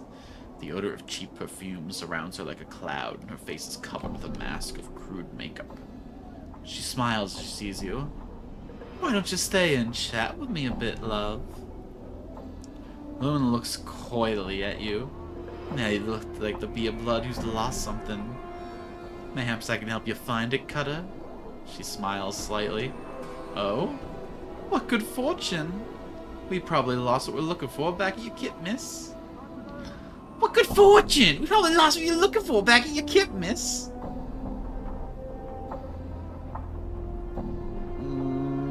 Actually, I'm missing a journal. Eh? She's confused. What are you on about? Forget the journal. Maybe I'll find what I'm really missing. Her tone becomes businesslike. I love. And now there's a matter of the finder's fee. Some coppers for a glance at what you're missing, and 10 coppers to actually find what you're missing. Never mind. Chief, can you sort me some jink? It's been a long time, it has.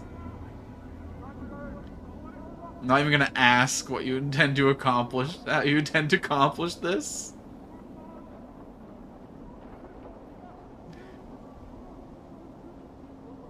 The woman breaks in. It's twice the cost for the mimmer. Or any other degenerate. Mimmer? It was a talking encyclopedia. That's me, Chief. I see. Well, don't sweat it, Mort. From the looks of her, I'm probably saving you from dying twice. He doesn't have any of the fun parts above the neck, though. He doesn't have a tongue. He doesn't have a nose. Supposed to just give her the fucking the bone job, the tooth job. Like, what's the plan there? Hey, pox shovel your innards. You have the stinking fashions of a goat herd, and you're twice as ugly. Oh my god, girl. Taunts, all right. Mort stares, hypnotized. The harlot lets loose a stream of obscenities. At the end of the verbal avalanche, Mort is silent for a moment. Then he turns to you. Wow, Chief! Got a few more taunts for the old arsenal. He turns back to the harlot, who is catching her breath.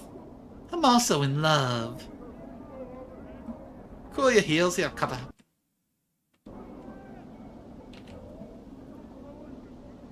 Greetings. Oh? Maybe you can help me find... I see how much. Done.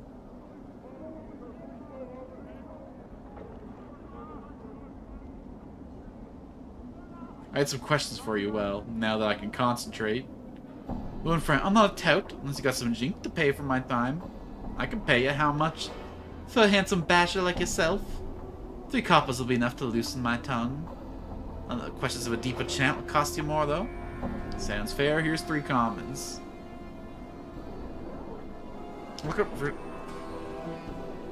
Look for someone named Farad. Farad, now that's one of the good docs, love. Oh no, but that blood will be twice the coppers of a normal asking. What do you want me to know about the old Farad? For that price, anything you can tell me about him.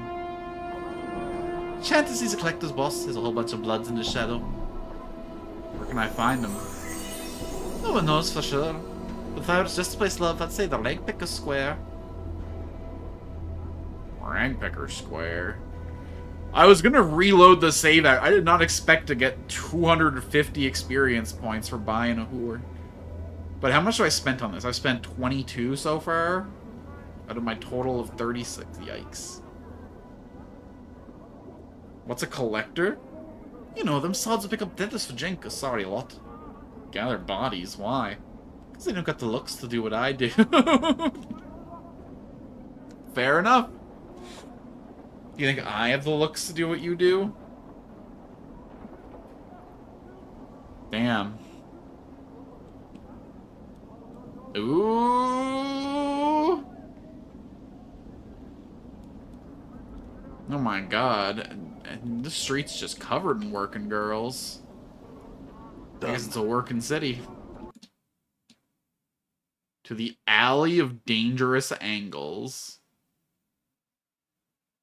To the southeastern portion of the hive. Okay, so we got 4 sections of hive. And then we've got, okay, so Ragpicker Square. Alley of instantly forgetting why you're there. Oh god, hey, hey, hey, hey, hey, get away from my... That's my dome.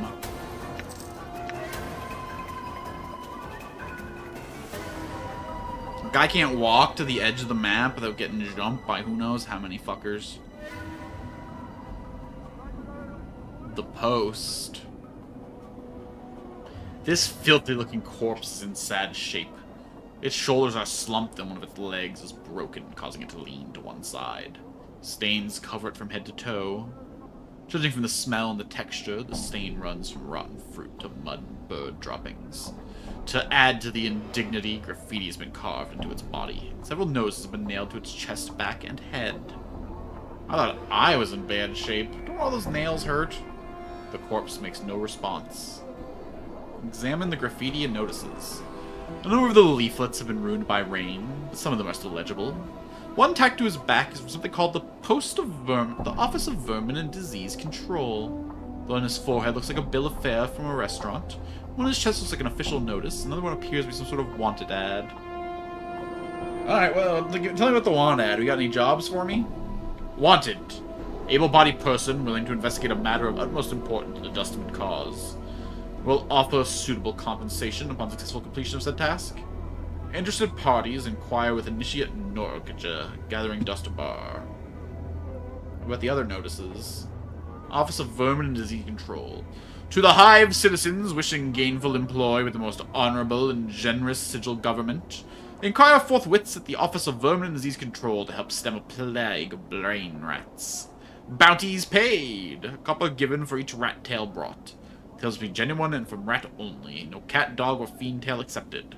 Office several streets south and west of Mortuary Gate and Lower Hive. Ask for official spectre in charge, the respected Phineas T. Lort.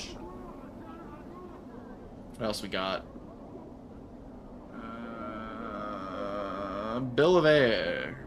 Someone has posted a bill of fare for the Gathering Dust Bar, but the bill of fare cannot be read, as the words Smoldering Corpse Bar have been scrawled in charcoal over the bill. Smoldering Corpse Bar? The zombie immediately jerks its left arm upwards and points far to the southeast. A moment later, the arm falls back to its side with a thump. Reminds me of a job I once had. He seems embarrassed. Well, I mean, without the arms. I wonder if this will work with the other notices. Number of the leaf... Okay, what about the official notice? By order of the Judiciary Council, in accordance with the citizenry of Sigil, let it be known that those defacing a registered servant of the Dustmen, either by graffiti, malicious attacks, or by posting notices, will constitute as felonious assault, and the perpetrator will be answerable for the vandalism of said Stewart. By order of the Hall of Speakers. Right, the many stitches of the corpse's rotting skin is peeling in several places, revealing long stretches of muscle and bone. Because this zombie is frequently used as target practice, the fruit and mud stains aside, some of the tears in the skin still have rocks and bits of glass lodged in them. One wicked-looking cobblestone is still embedded in the side of the head. Examine the graffiti and notices. Ignore the notices. Examine the graffiti. The graffiti runs from his fantasies with the local dustman. The slogan is glorifying what appears to be a local gang. One piece of your graffiti catches your eye. Someone has carved the name Farad on the corpse's left arm and then slashed an X across it. Updated my journal. Zombie immediately jerks its left arm upwards and points to the west and downwards. Thanks. Pry out the cobblestone. You grab a hold of one of the cobblestones and pull out the corpse's head. Traces of brain matter and rotting flesh slowly drip from it. Looks like whatever was in his head turned to ooze long ago. Alright, you can have peace. Oh hey, this is the bar. Chief. Yeah, I what could use are a we doing drink. here? Let's say we just give this place the laugh, alright? What, you want to hang out in a bar with all sorts of tipsy ladies? Come on, Mort, this should be your spot. Why does he sound so familiar? He sounds like fucking Yakko from Animaniacs. Hold on. This game was made in 1999. Very well. Could be. I guess it's gonna drive me crazy. I gotta look this up right quick. Morte. Mortadella.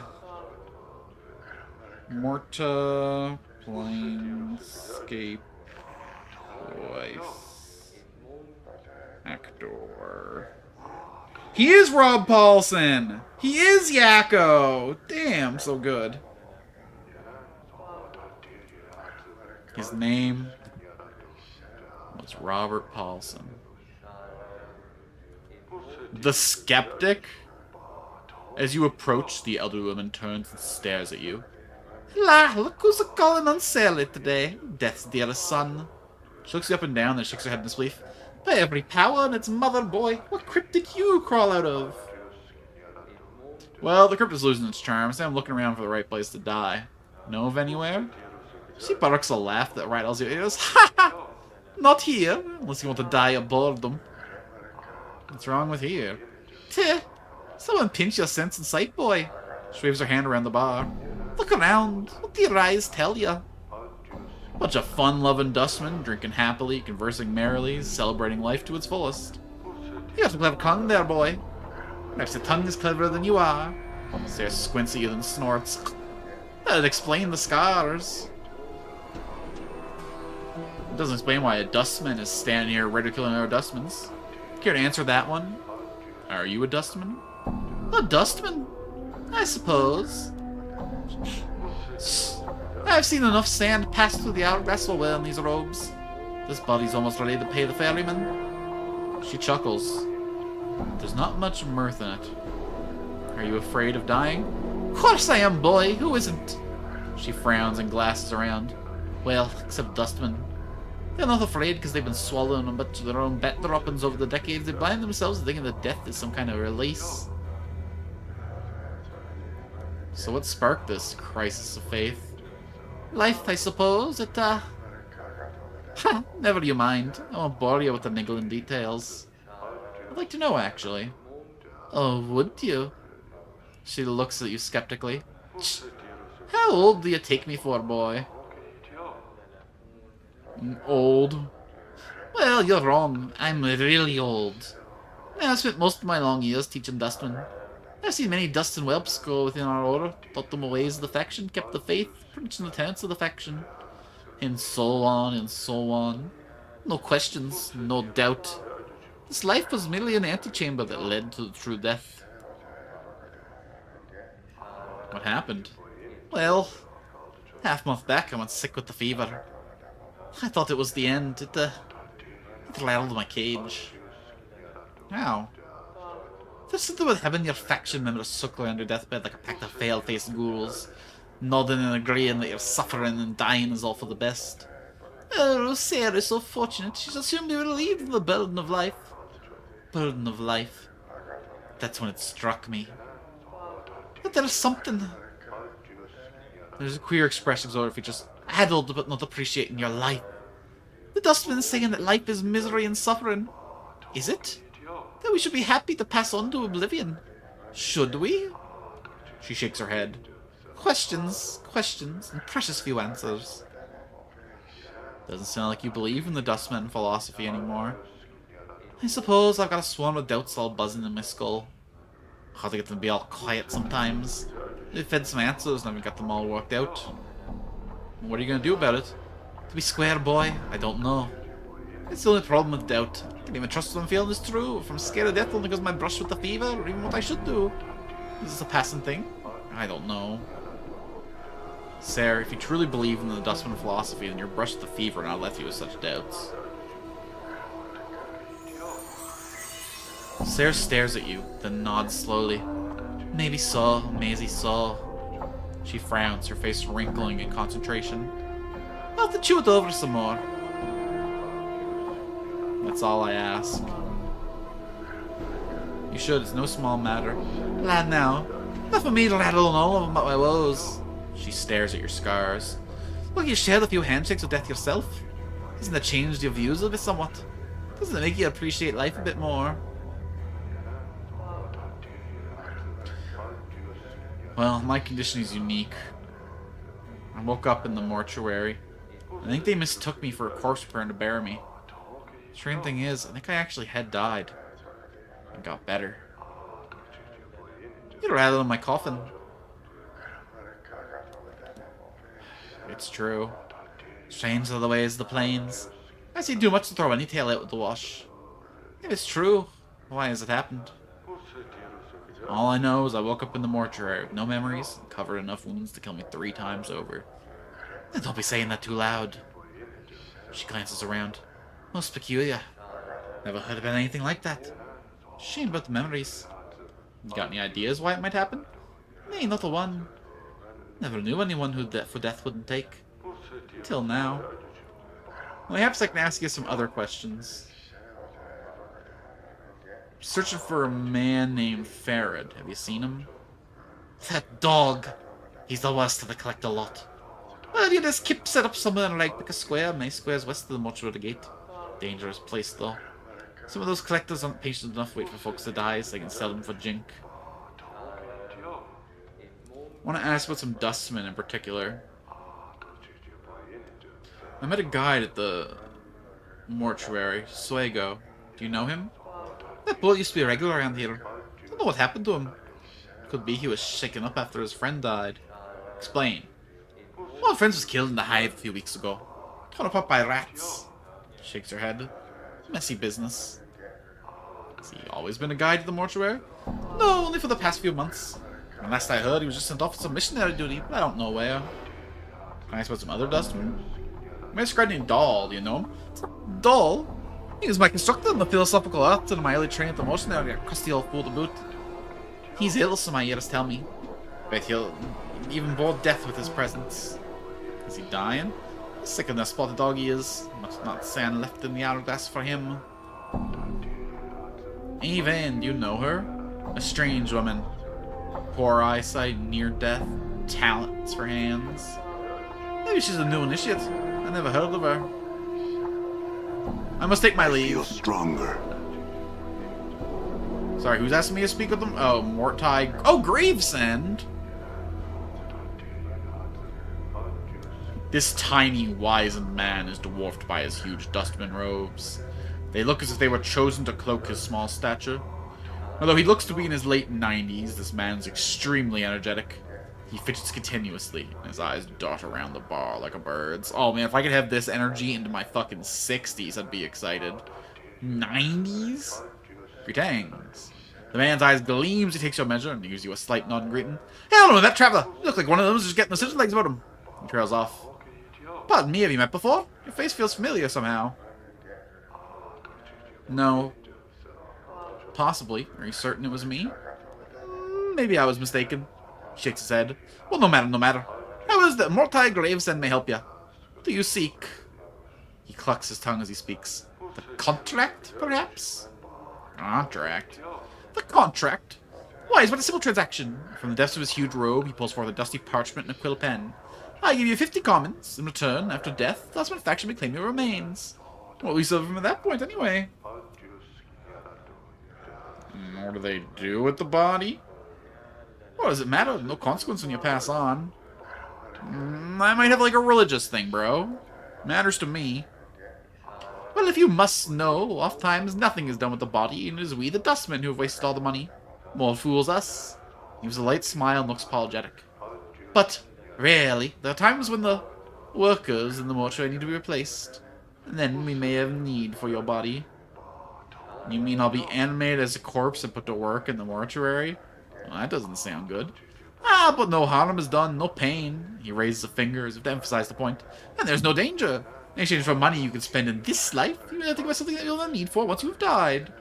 I signed the contract myself, if you must know. I have no need of my body when I pass on. True.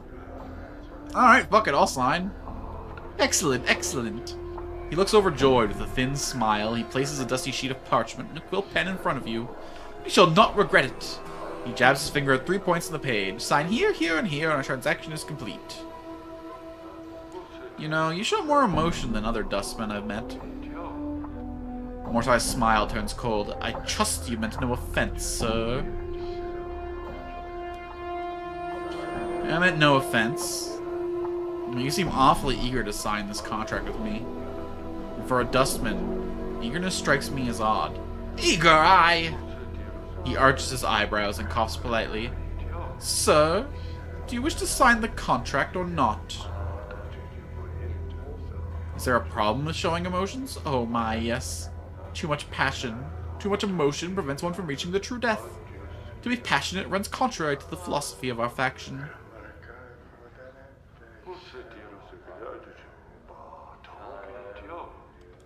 Search for a man named Farod. Have you seen them?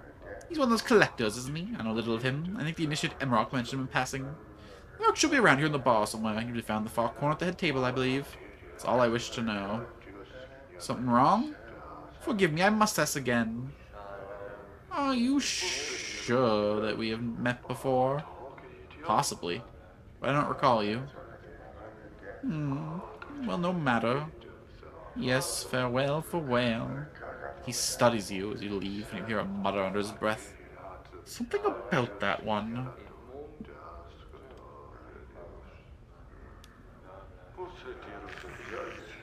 What language are they all muttering in? All right. Okay, at the head table, you say. You look lost. Oh, Emmerich, there you are. What's up? You see a heavyset man with dark skin and grim features. He is dressed in dustman robes and is regarding you with a stony gaze. Greetings. You have the look of one lost. The man's voice is like a stone settling. Did the wind send you, or are you here with purpose? And who are you? I am Emmerich. Factotum, an initiate to the 4th Circle. Is this your bar? If you measure ownership in copper, this is not my establishment. If you measure ownership in spirit, it is mine. He pauses, as if he's trying to emphasize a point. The dustmen here are my students. They are under my protection. And what protection can you offer from a man such as me? Can I see some questions? Emmerich waits. Can you tell me about the dead contracts? Do you wish to sign the dead contract? What is it exactly? Exchange for 50 copper commons, dead contract, to the manufacturing rights, the corpse after death. Do you wish to sign the dead contract? No, I had some other questions. Looking for a man named Farod. You seen him? I would like to know why you sleek the collective Farod. He stole something from me. He remains silent. His gaze is unnerving. He doesn't seem to blink. Why do you want to know my business with Farod? The collective Farod has brought many corpses to the mortuary of late. One must ask where the bodies are from. Perhaps I could find out where these bodies are from. How would you do such a thing? I would track down Farod and ask him. If you spoke with the collective Farod and returned his answer, you have done a great service for the dustman. Find where the dead he brings are from, and you shall be rewarded. Very well. I will find Farod, speak to him, and find out where these dead bodies he brings are from. Your path is our path. Return here, you've collected his answer. Tell me where he is? It is not known to me where the collector Ferret is. He hides from the eyes of the dustman. I would seek other collectors and ask them your questions. Alright, bet. I'll see what I can do. Looks like a mirror. There's no reflection of the bar in it. Man, zombie waitresses is such a fucking good deal for these guys. I think if necromancy was real, there would for sure be like a segment of society who use zombie workforces. Whether legally or not. A nice system like an organ donor system where you dedicate your skeleton to a necromancer could be pretty slick. Before you was a tall, silent figure. He could easily pass for a statue, or the deep furrows in his face and brow make you wonder if the sculptor was a little too eager in defining his face with the chisel. He looks well over 50 years old, but exactly how much over 50 it's hard to tell. As he slowly turns to look at you, you catch the dull sheen of copper in his eyes. Are you a copper dragon or something? Greetings. Old Copper Eyes stares at you. His eyes are difficult to make out past the black well of his eye sockets, but they look to have a coppery sheen about them. Hi. Never mind, I guess. Some people just don't know how to hang. Alright, awaiting death, Dustman, Orochiji. Wait, someone mentioned your name to me.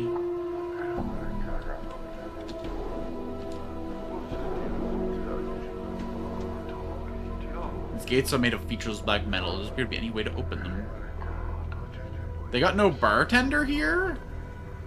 Or am I just outside the sight range of such a... Just a zombie barmaid. Alright, just these two left. You see a spindle-thin dustman in dirty black robes. His stiff black hair springs forth from his skull like a crown of spikes. His leper-white skin is drawn sharply across his skull. He's frowning into his drink and mumbling to himself. Greetings. The dustman looks up, blinks once, then looks you up and down, studying you. As he studies you, he takes one spiked lock and points at himself with it. Noroch, Initiate, Dustman, Guard. I hear about the posting outside. Dustman looks you up and down. Many troubles have I. Help can you? A Malazim awakes, the dead walk, the dead disturbed, the Dustman disturbed. Find out what disturbs the undead, and copper coins I will pay. Very well. Where is this Updated Malazim? my journal. Malazim, my Dustman Memorial. Go north and west from the Black Monument. Go to arch in a semicircle over your heart with the finger that makes.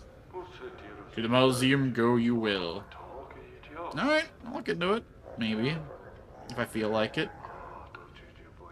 Before you was a young dustman with stubble on his chin and dark circles beneath his eyes. He's staring at the wall with a somber expression. The dustman doesn't look up. He stares straight ahead, as if he is seeing something several leagues beyond the walls of the bar. Can I ask you some questions? The dustman doesn't respond. He keeps staring into the distance. Alrighty then. Well, let's see. Let's go, Chief. This dusty might as well be fertilizer. Fair enough. Let's get out of here. As you turn to leave, the dustman suddenly speaks, his voice barely a murmur. It is strained to hear the words. You think he said something about wanting to die. What did you say? The boy's expression does not flicker. Do you want to die? Truth, no. Truth, yes. Lie, yes. I really don't know. Do you want to die? Yes. Why do you want to die? This existence! This is a mockery of life! I do not wish to continue the charade any longer. His face wrinkles in disgust. Why would anyone wish to remain in this foul city in the center of the multiverse that feeds on pain and hatred? Death is silent. Comforting. That's a bleak outlook. There's a lot more to life than pain and hatred. This living?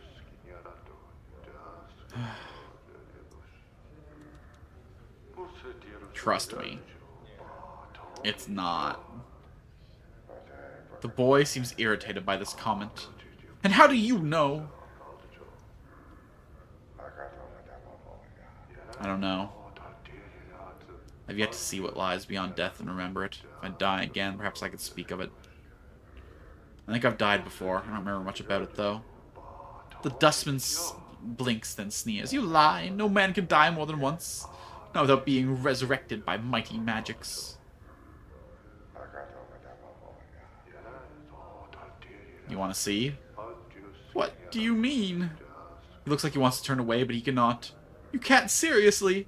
Take your hands and twist your neck. Your vision slowly returns. Your death felt different this time. You see awaiting death standing above you. He looks horrified and fascinates it. He has propped you into a chair and is looking apprehensively at the other patrons. They don't appear to have noticed, or have mistaken you for a drunk. Convinced now? Are you one of the walking dead? I don't know. Then what are you? I don't know. But I die, and am reborn. Yet you still think? You still feel? Yes. To be dead, and still think and feel? Will misery never leave a body be? The thought seems to horrify him. Even death is no release. Indeed. Perhaps you should not be so quick to abandon this life before knowing what the next life holds for you. The boy falls silent, thinking. Eventually, he turns back up to you. Your words carry weight, sir, and a fresh perspective. I will do as you have said. That is all I ask. Live, grow old, and learn. Farewell. My skills have increased. Ooh, level up! And then tomorrow he gets hit by a trailer and dies. Rolled over by a chariot. Nameless one, level up! Saving throws have improved, fighting skills have improved, 1 characteristic point gained, 4 hit points gained. Okay. I have a death save at 13 against paralyzed, poison, and death. My rod, staff, wand is 11, petrified polearmor is 12, breath is 15, spells 12. No points for thieves skills. Okay. And then I get 1 point to put in here, I guess. We'll put you to 10. And that should increase my carry weight.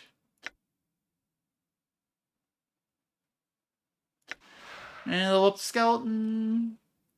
His saving throws look better. His fighting skills improve. He's got 9 hit points. And he's got 2 extra points for having a positive con bonus. Damn, look at this guy go. Dexterity? A skeleton? I'm a skeleton. Is it? Okay.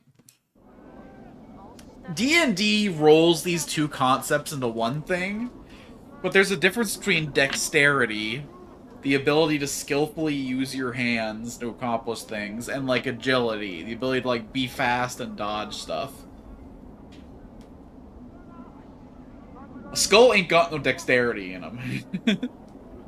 The best he can hope for is agility. We're being watched, Chief. Just look natural. Casual. Okay, but, like, when aren't we being watched? Tell me that. Seeking company, cutter. Yeah, but I got way higher quality company than you in my life. I don't need to be consorting with... Ooh. Kip is slang for house in this game, right? I want to go to Shalandra's place. Dabus. You see a tall creature with a shock of white hair. Its skin has a greenish cast, and a pair of horns protrude from its forehead. It is dressed in long, flowing robes and appears to be floating slightly above the ground. The creature turns to face you, and a series of symbols appear around its head. You don't have a slight go about them, and they just hover there. Oh, for the power's sake, Picandabus. What's wrong? He's a Dabus! They speak in rebuses. Oh, that's not the voice I was doing for him at all. They speak in rebuses. These annoying word puzzles. You don't know what he's saying. We better find some native or some other way to communicate with them. If we want to, annoying bunch.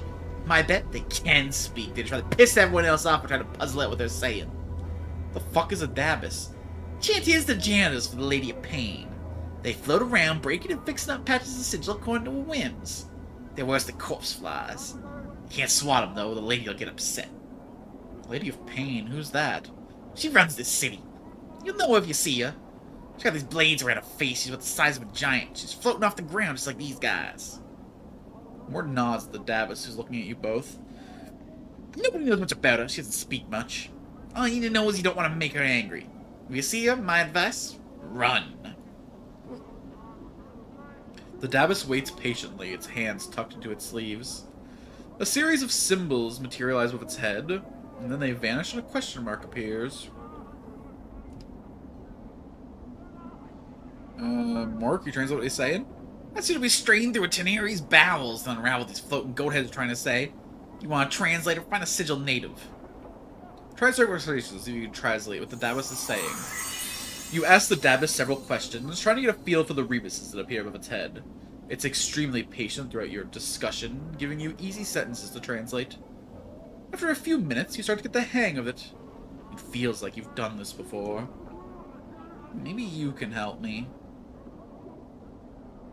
What are you doing? I attend to my duties. I had another question. Who are you? I am a Dabus. I had another question. You know about the Lady of Pain? A lone symbol appears above the Dabus's head. This one shows a metallic female mask with blades coming out the sides. Just looking at the ghostly image makes you uncomfortable. Okay, I know a cognito hazard when I see one. Backing away.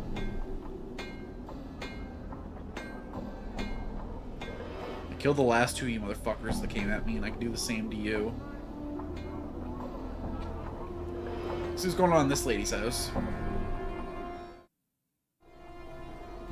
Well, hi there. I think this spell goes something like this. Blast! I almost hit it that time. Don't you know it's dangerous to interrupt spellcasters when they're evoking a spell? Luckily for you, I was only practicing. Well, what is it you want? My apologies for disturbing you for— No, what? I'm gone. I want to disturb her. Teach me to be a wizard. Teach me what love is. Teach me anything. I'm always looking for a lady in red to tell me what life's all about.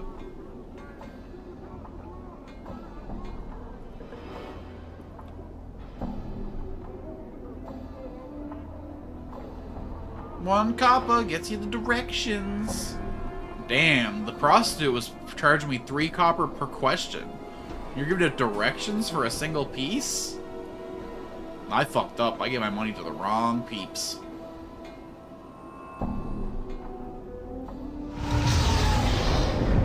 What the fuck is going on over there? Okay.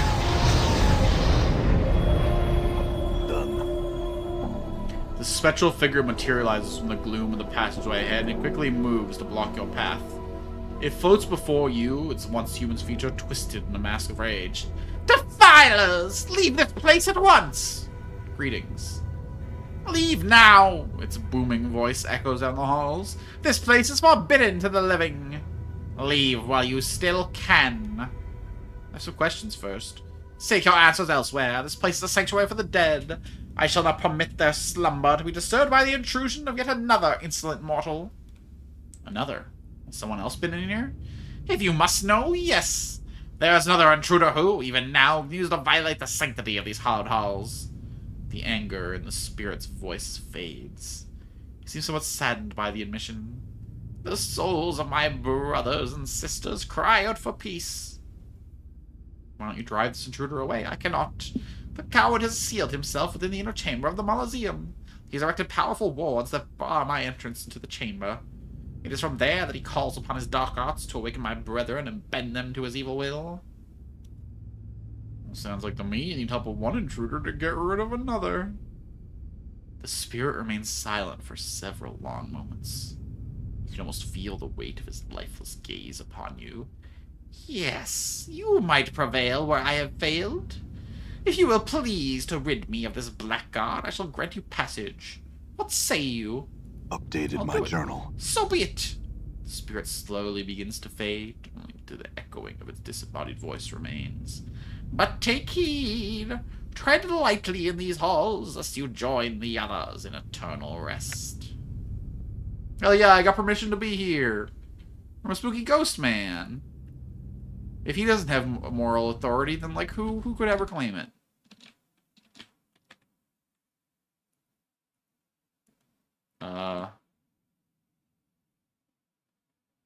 Okay, that was the hardest hard crash I've ever seen.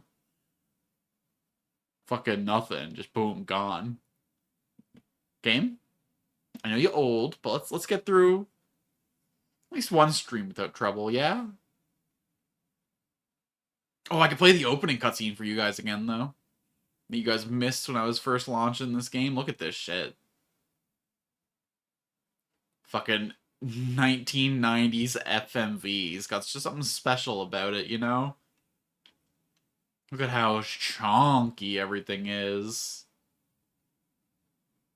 Dun, dun, dun, dun, dun, dun, dun, dun, dun, dun. I know it's the model clipping, but it looks like they included, like, butt jiggle physics. But no, it's just like a part around butt cheek clipping through the part that's hip.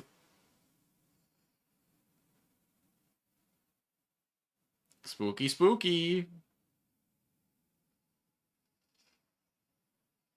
Are these all my memories being burned away? Having context for this scene now. Who dat?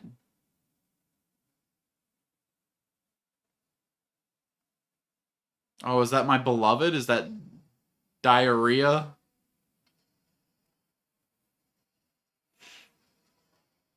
No, diarrhea!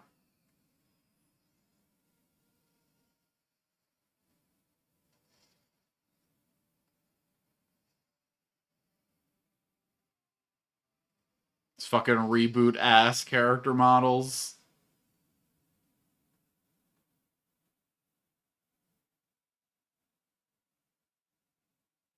Nasty. Anyway, let's resume life.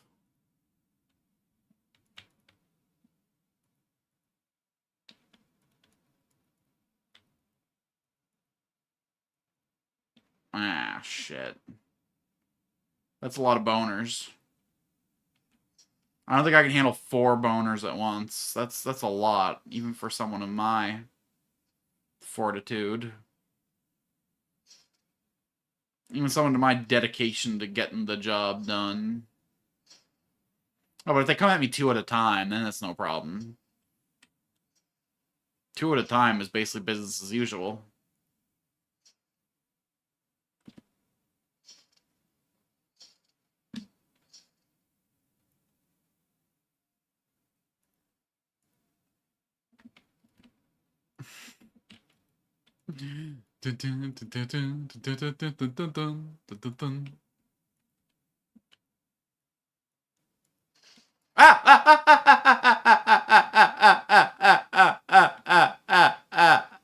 Ow. Ow, that was a lot of damage. That was a lot of damage. What an awful time to know the English language. That's what you get for learning second languages. More ways to communicate with people is always a problem. Then you can hear the fucking things they say. Could never be me. Motherfucker. I was given permission to be in here, you know. The big fucking ghost at the door said it was okay. Oh. No, no, no, no, no, no.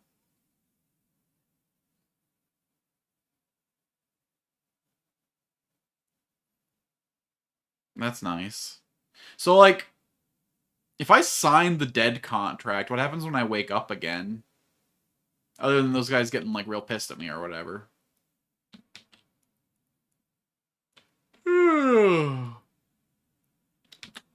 Hey, guys. Man, this hotel's got a really lax checkout policy, I gotta say. Just whenever I wake up, oh no, 98%! When did it tick up another?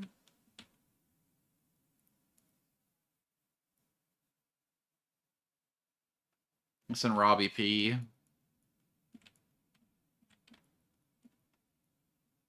Alright. I do like how I can just constantly eat shit and not worry about it, as long as my skeleton guy doesn't die. Maybe I should start leaving him behind while I rush into fights.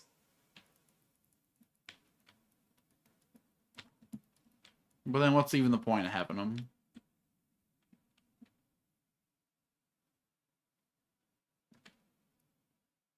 Fuck him up, boys! Here, you get back here. We'll let Mr. Nameless over there tank all the damage. These guys do not like me one little bit. Luckily, I got you to take care of Biznasty. Yeah, well, walk it off. You have no problem dying and standing back up. You get a little beat up by skeletons, and suddenly everything's a big situation.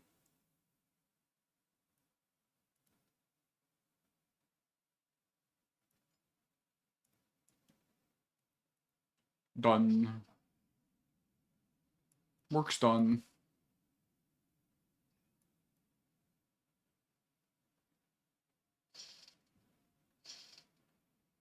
My boys. Okay, now I'm about to get lasered to death again by whatever that ball was that killed me.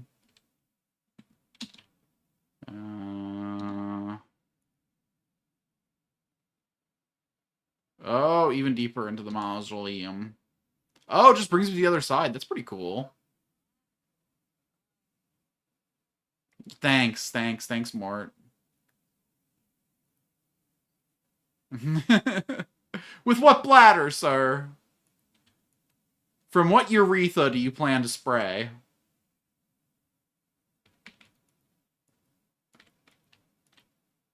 Done. I love my stupid big meathead main characters.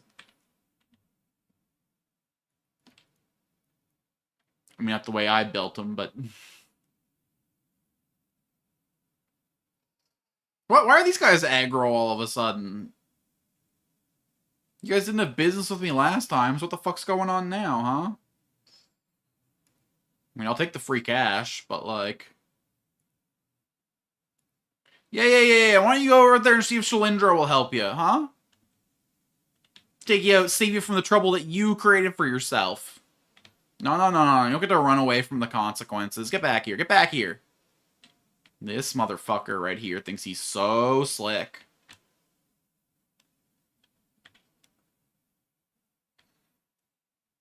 Oh, this guy's coming to join in the mess. Please, all challengers are welcome. As long as you guys agree not to run away like a little bitch when it starts going poorly for you. Well, you trying to get off the map? You trying to transition to another screen where you're safe? Go hide in the bar. Go cry for mama's milk. Get the fuck out of here. I'm taking every copper that you got, baby. Could you not fucking call me that? Quite frankly, I don't appreciate that language. With the hard R and everything? Come on now. Ooh. This cranium rat tail charm is particularly filthy and smells faintly of vomit. The tail is stiff like a wire and can be bent into different shapes. It would almost make a great lockpick, except that it's too thick. When this rank charm is consumed, the user temporarily becomes much stealthier and shiftier, giving them a greater chance at success when hiding in shadow and picking pockets. People viewing the charmed individual will take something unsavory about him, however, reducing first impressions accordingly.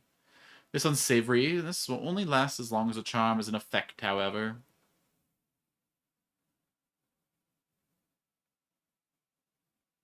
You take Rusty Dagger, I take Pile of Blood. Thank you for your understanding. Man, the inventory space is so limited. So do we go and kill ourselves in that stupid little mausoleum again? Or... You know, I think we do. Ooh.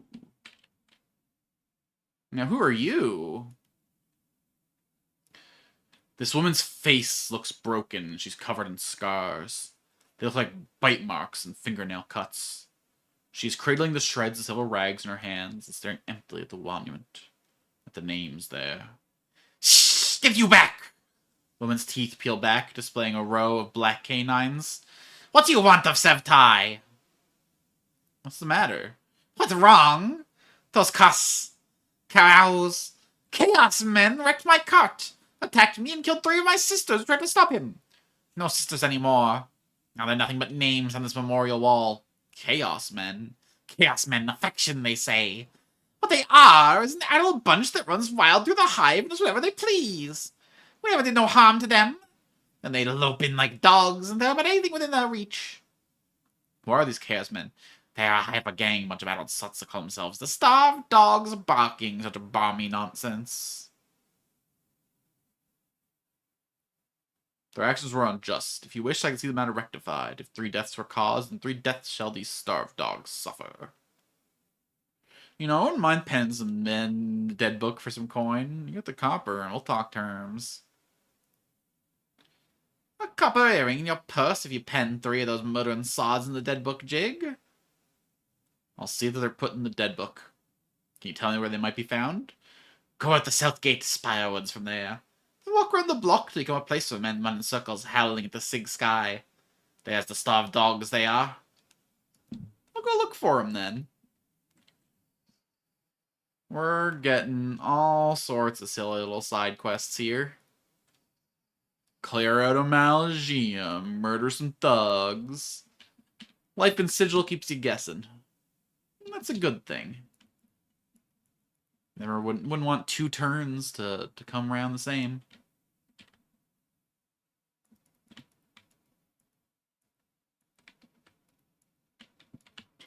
Guys, you trouble walking? It's like the clearest road I've ever seen, but... Oh, it's a giant skeleton. It's a giant skeleton. That didn't go so well for it. But you know what? As long as Nameless tanks it, when there's not really any risk to us.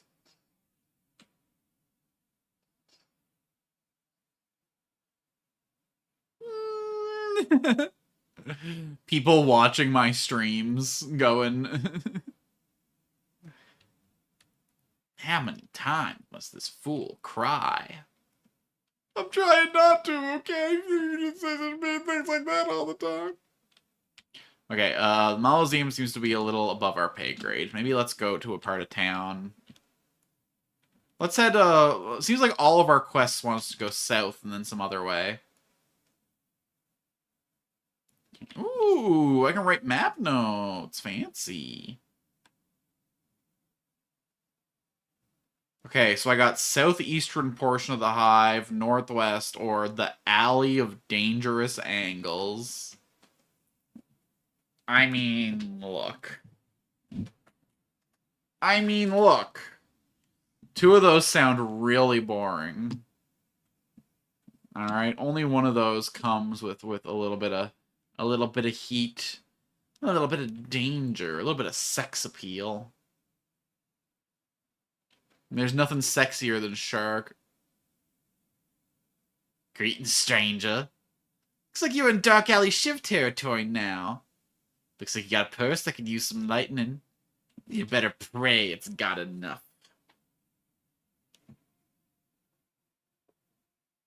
I like to see you try taking it with holes in your skin. Alright, Mort, as long as you don't go... Oh, we can fuck all these boys up. How come 1 giant skeleton kicks our ass? We can handle 5 street thugs, no problem. It's fucking amateur hour in here. Do you guys even try to hold territory?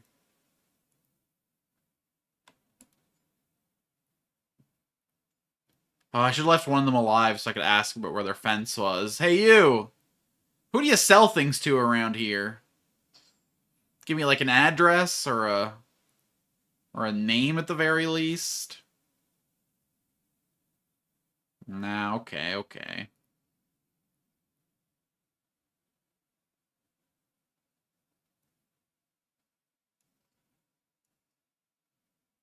We should equip, because this is blunt damage, I'm assuming. Crushing. This is crushing. This is piercing. This is slashing. We should be ready for, like, a variety of damage types. And we'll put keys in this corner here. Jewelry will go above it to be sold later. I don't suppose any of this is magical.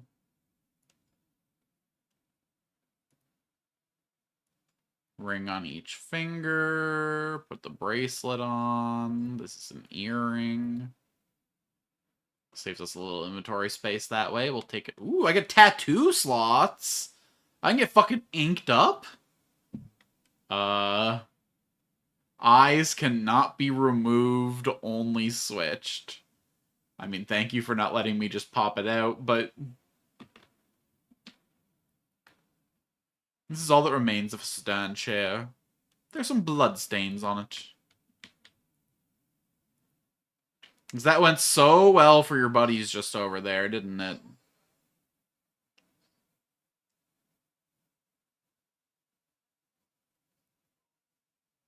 What if it just lets you remove it and then the screen goes black? You lose all access. That'd be so funny. But that's only one. I have to remove 2 eyes for that to happen. And I think when you got the first one halfway out, you'd start to, like, change your mind on this operation. Huge monument. There's no name or plaque identifying what it is honoring. So, like, I think we can handle those street plugs, no problem. We're going right back. I have nothing even resembling self-preservation instincts. Because this game ain't encouraging that out of me. Oh, it respawned the whole crowd? Rip.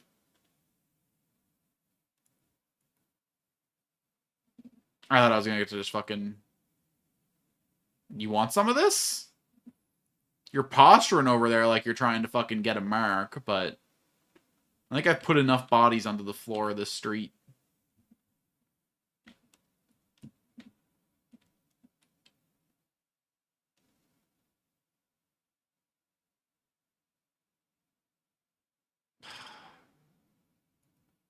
This one looks focused on Elite the Gay. Every inch of this man's skin is covered in a web of black lines. It is as if some artist chose to accentuate every crease in his flesh with a quill pen. The overall effect is such that even when his face shows no expression, he appears to be frowning. Greetings. This one has a name! This one is called Porphyron! The man's voice is like a gong. As he speaks, the line in his face bend and settle on a series of spherical patterns.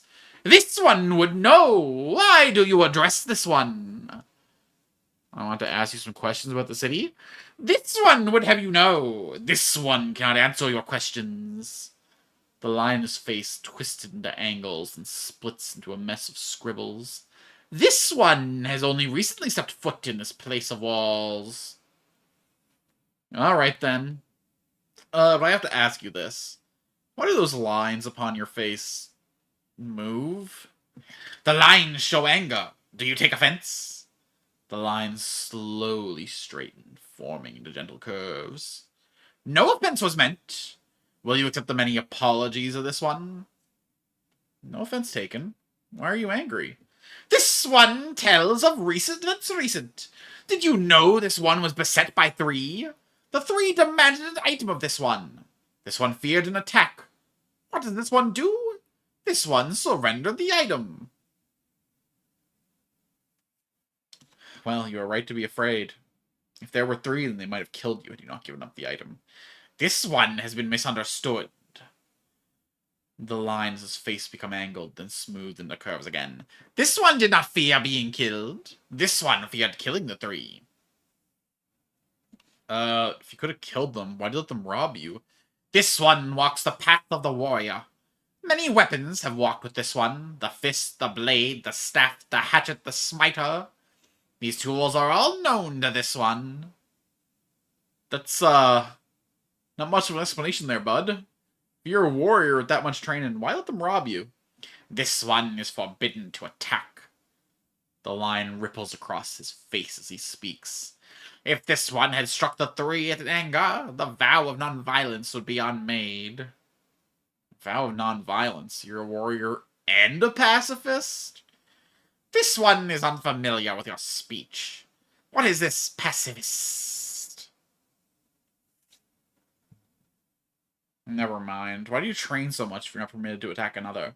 This one is called the Order of Eritagai. We await the final days where all will be called to battle. The training and skills of this one, they have become silent until then. In the meantime, you let yourself be robbed in the street without defending yourself? This one will clarify. The item is of value. The discipline of Eritaga is of greater value. Since you won't fight, any chance to talk these thieves and be running? This one addresses the three thieves. What happens? The requests of this one are met with scorn. The three will not return the item. I could go get that item back for you if you could pay me for the services. This one apologizes. Nothing more does this one have than was already taken. You don't have anything. This one apologizes twice. Would you consent to be trained? Trained in what? Many weapons have walked with this one. The fist, the blade, the staff, the hatchet, the smiter. These tools are all known to this one. Do you wish to have them known to you? Weapon training. This one speaks of the cost. The item returned only. The item stolen, returned only. Nothing more. Alright, I'll do it. What's the stolen item look like? This item is this. A rope of black and red prayer beads woven around the neck. The worth of these beads is not measured in copper. The worth of these beads is measured in faith. Alright, I'll see if I can find this necklace. You know where these three thugs might be? This one knows where the angry words were traded and the item lost. By the bar that burns inside. The three were outside the place, dressed in black and red. Three robbers, dressed in red and black, outside a bar that burns on the inside. Shouldn't be too hard to find. Farewell. Fleece? Hello, Fleece. Are you here to get fleeced? Come inside where it's warm. It must be the innkeeper trying to pull people into his burning building. You see a man looking around at the building in some confusion. He looks lost as muttering to himself. At last, I beg your indulgence, good sir. I seem to have gotten turned around in this maze of streets. I'm afraid this area of the city is somewhat unknown to me. The residents seem most unwilling to extend aid to a visitor. Could I prevail upon you to help me, perchance? Certainly. Where are you trying to go? I seek the house of my Aunt Marguerite. She is reported to dwell in a house close to the mortuary, but the street layout seems to have changed my last visit. Do you know of the house which I speak? I'm afraid not. Never heard of such a place. The man frowns and went, I suppose it would have been too much good fortune to hope you would know of such a place. Well, I thank you for your time, good sir. It is most welcome on these streets. You're about to turn away when you suddenly have a feeling something is amiss. Suspicious, you glance at the man again, just in time to see him withdrawing his hand from your purse. You can't be sure, but he might have taken something from you. Bait the man into pickpocketing again and observe his technique. Grab his hand. Hey, what do you think you're doing? You engage the man in light conversation and secretly study his movements. The man seems to rely on two things. One, pretending to be a high-class citizen out of his element to lower the target's guard. And two, distracting the mark by having the victim point out directions. When the victim turns to point out a street or landmark, the man skims the mark's purse and tucks items into his conveniently long sleeves. You make a mental note of his technique, just as he makes another grab for your purse.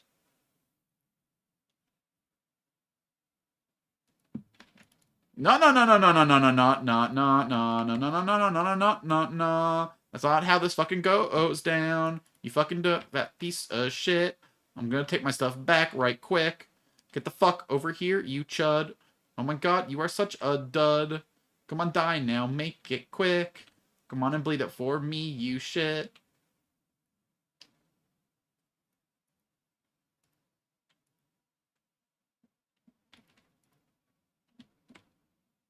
What the hell is this guy? What's up?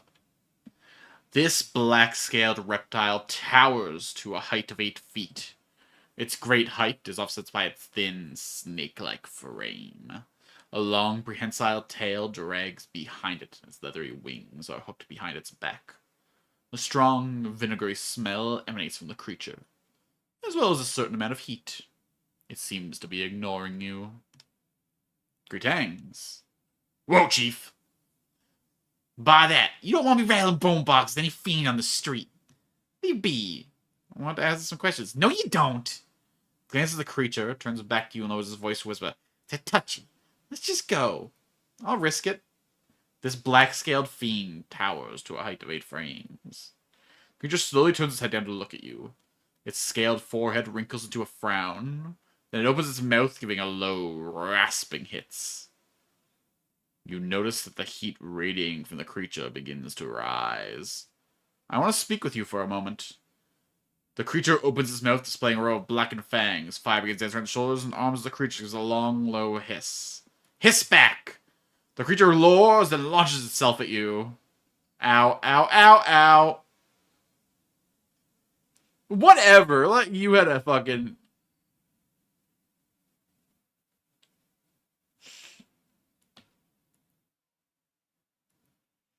I'm sorry, you want me to leave you in here next time, bud? We can just hang out at the mortuary for the rest of it. Why are you even with me anymore? I thought you just wanted to get out of this place. Not that I don't appreciate the bud and friendship, but... What's your angle?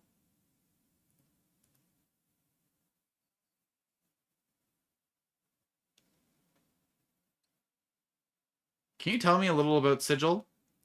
Sigil's a ring-safe city that's squatting on top of an infinitely tall spiral, claiming to be the center of the plains. Of course, how it could be at the top of an infinitely tall spire and how it could even be at the center of the plains raises some questions. Anything else? Sigil's called the City of Doors. Most just a lot of invisible doors can lead in and out of it. Just about any arch, door frame, barrel hoop, bookshelf, or window might be a portal right in the right conditions. All depends if you have the key to open it. Keys? See, I guess the best way to explain it is, most portals are sleeping, right? You could walk through them, buy them, on top of them, nothing would happen. And every portal has something that it wakes up. That could be a tune you hum to yourself, a loaf of wheat gold Bretopian bread, remembering what your first kiss was like, and then bam! The portal gets its juice flowing, you can jump right through it. Whatever's on the other side. Like where? Anywhere, Chief. Literally. Any place you can think of, there's a portal there. That's why Sigil's so popular across the plains. Mort, I don't mind you tagging along, but is there anything you can do aside from chatter? Chatter's our best trait. He rattles his teeth for a moment, then grins. Oh, that's good to hear. No, but seriously, Chief. I got a knack for chatter in just the right way. I can really bend an ear, if you know what I'm saying. I got insults, back talk, stuff that'll curl someone's ears into their skulls, you know? And how's that useful? It's one of my many talents. I call it my litany of curses. See, sometimes I can really bend someone's ear with just the right comment.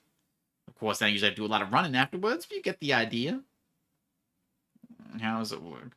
Well, I can chase me around. More is a bit like a litany of curses. It's a non-magical taunt. If the target fails to resist, they suffer a penalty to their attack class, their armor class, and will do nothing but try to engage Mort in melee combat. Note that the more insults Mort hears, the better Litany of Curses becomes. The Litany of Curses is very effective against mages. Oh! So when I learned the curse words from that prostitute earlier, it actually gave him a buff. That's sick as shit. You said you're a Mimir, right, Mort? Yeah, Mimir's a floating encyclopedia. You put information in, you get information out. How'd you die, Mort? No idea, Chief. I kind of forgot when I died. Can't say I blame myself much. At least there was something waiting for me after I died, even if it's just life as a floating skull. I mean, it could have been worse. What happened to your body? I don't know, alright? It's just gone. Mort glares at you. I don't think I miss it, because I'm happy just the way I am. I don't need your half-wit judgments or snide remarks, alright? That spoken like a man who's very not okay with it.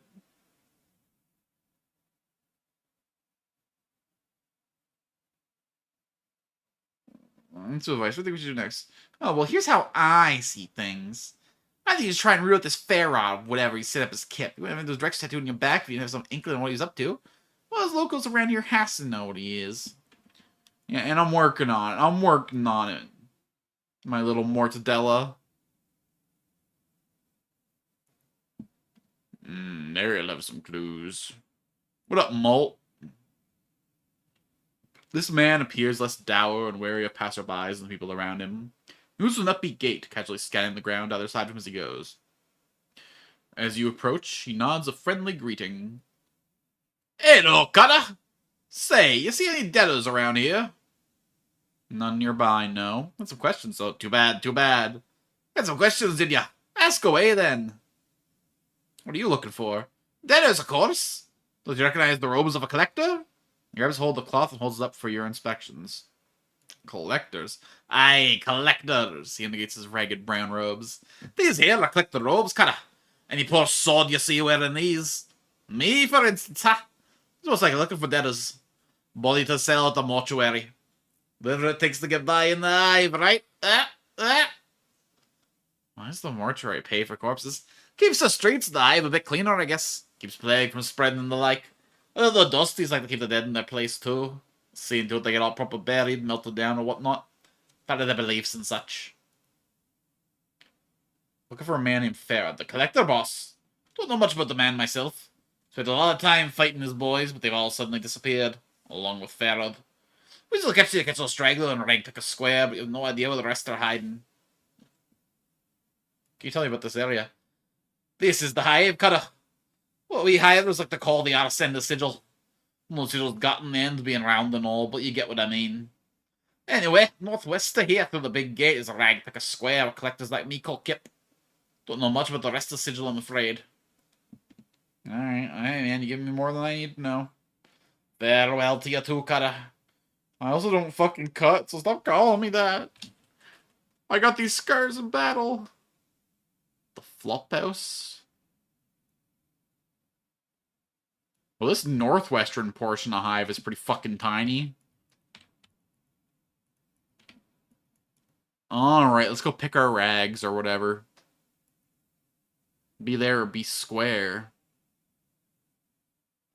Oh, I'm still in combat with that fucking Abishai. Motherfucker. I just wanted to have a conversation! Want to earn some jink? What do you got? Your first impression of Mars is that it needs a long bath. Preferably away from any creatures with a sense of smell. You can almost see the stench waft from his body in sinister yellow tendrils. He motions towards you frantically in an effort to get you to come over and talk to him. Alright, this is gonna be good. The look of excitement that comes across his face as you approach. Thank you for stopping. My name is Mar. I have a favour to ask you. Listen. It is a matter of life and death. I must be delivering this here box, so just be there for sure. It's me bad luck that I get twisted in my leg something fierce. So help me deliver this here box for me. I'd like to know a little bit about what's in... Mar takes the small box from the recess of his ragged clothing. For the briefest of moment, you see a look of regret cross his face. Then it is gone, and he looks at you and hands you the box. A slight shimmer surrounds the box as both you and Mar touch it. Uh-oh. This is a cursed item. A sigh of relief is heard as Mar releases the box into your care. What now? This needn't be delivered to Kutara. It's usually found somewhere down the southern section of the hive. Oh, unless you try to say I didn't warn you. Whatever happens, don't open the box. And don't leave the hive with the box.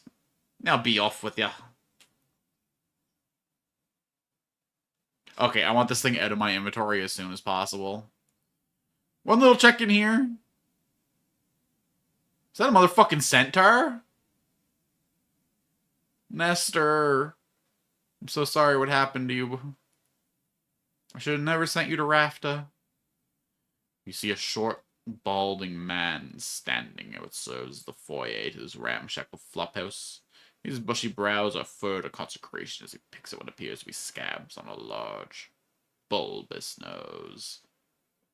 Man doesn't bother to look up. Instead, he continues to stare cross-eyed down his nose. Yeah, what do you want? That's some questions. Well, ain't that nice? And I'm sure you'll find your answers someday, but I've got me a business to run. So if you don't want a bed, I suggest you pike off. Fucking rude. You see an aging man in soiled and tattered clothes, frantically pacing in the corner. His shock of filthy white hair sticks out in every direction, and his face, encrusted with dirt and streaks of dried blood, is covered with grey stubble. Every few seconds, he stops pacing and flares about suddenly, muttering and cursing as assaulted by unseen foe. He doesn't seem to notice your approach.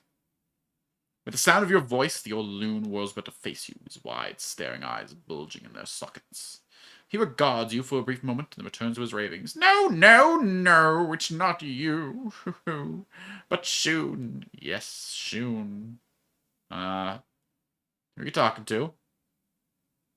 The old man seems oblivious to your presence. You'll come, yes, you'll come, and old Nestor will be waiting. Waiting? Who are you waiting for? Waiting, yes. He suddenly plops down on the floor as if overcome by exhaustion. Long have I waited, waiting. He takes a deep breath and springs back to his feet. Wait forever if I have to. Do you hear me? You alright?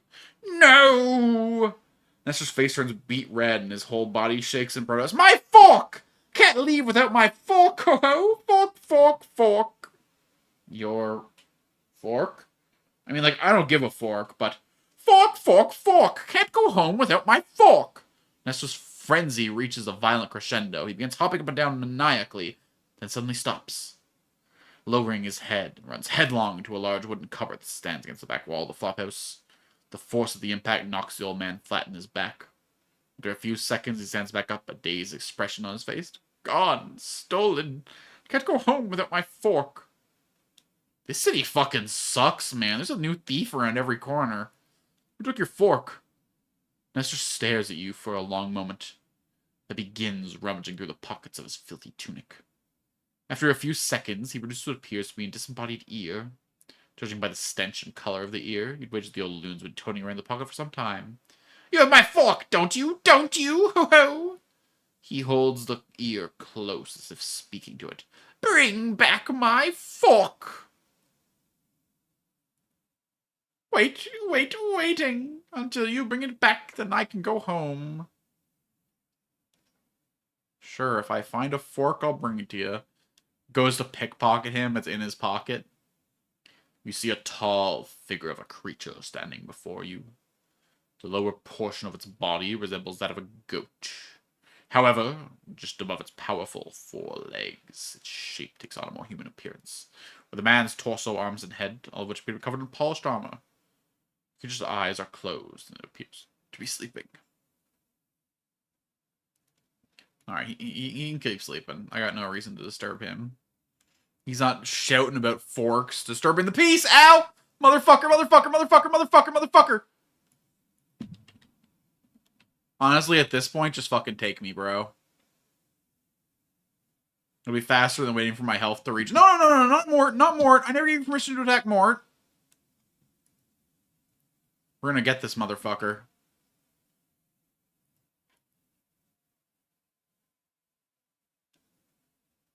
We're gonna cut this fool to pieces.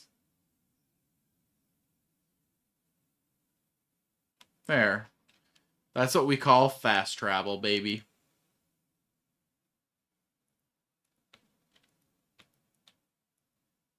Didn't save me any loading screens, but it saved me some physical distance.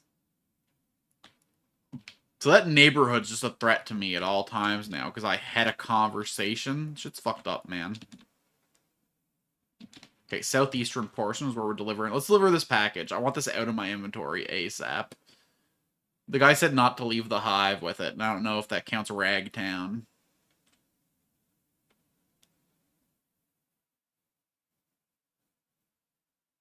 We got thugs, we got harlots. Ooh, this one's dressed in blue.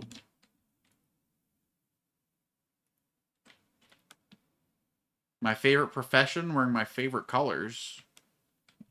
Like, how's the guy supposed to resist? Where's my quest log? Deliver the box to Kuatra. Well, there, haha. You got a box from Mrs. Kuatra. Small dwelling. Moving from box to box, this man seems totally immersed in counting boxes and scribbling results down a piece of parchment.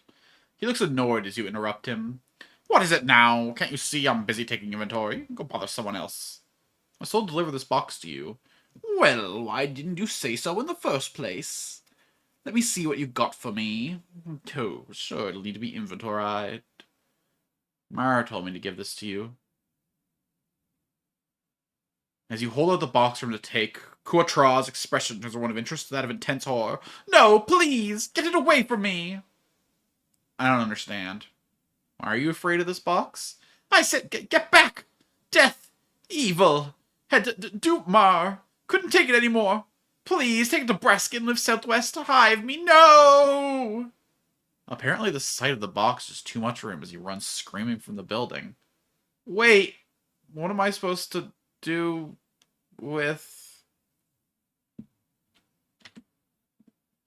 Oh no. This appears to be a small wooden box. Intricate designs etched in gold adorn the box. At one time, this box would have been worthy enough to be displayed in an aristocrat's estate. However, years of neglect have taken their toll, and it appears to be falling apart. If not for the large ruby mounted on the front, it would be worthless. Feelings of dread seem to emanate from the box. Well, I'm way too dead to worry about dread. We're going to open the box. Okay! Oh, a fucking Lemur? This is a fucking low-tier fiend, bro. Like, oh god, it's fucking me up. It's fucking me up bad. Hey, it's not my fault there was a fucking demon in a box. The lowest ranking dredges of demon society, by the way. The first thing that a sinner would turn into when they arrive at the Nine Hells.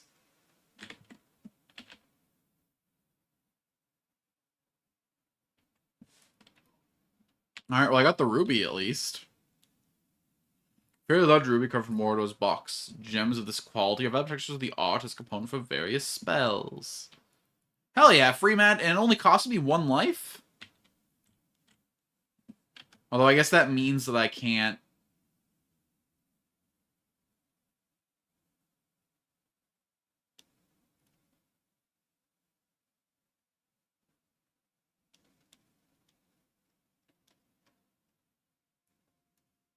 Curtis seemed afraid whatever lies in. I showed it to him, he seemed to be frightened, so we began to babble and took flight. From what I could make up for the man's around, so I take the box, someone named Braskin lives in the southwest section of the hive.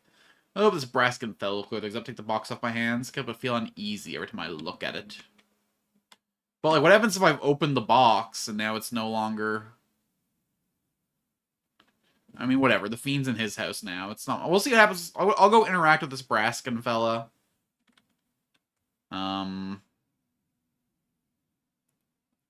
Let's see if I fucked up this quest irreparably by opening the box or not.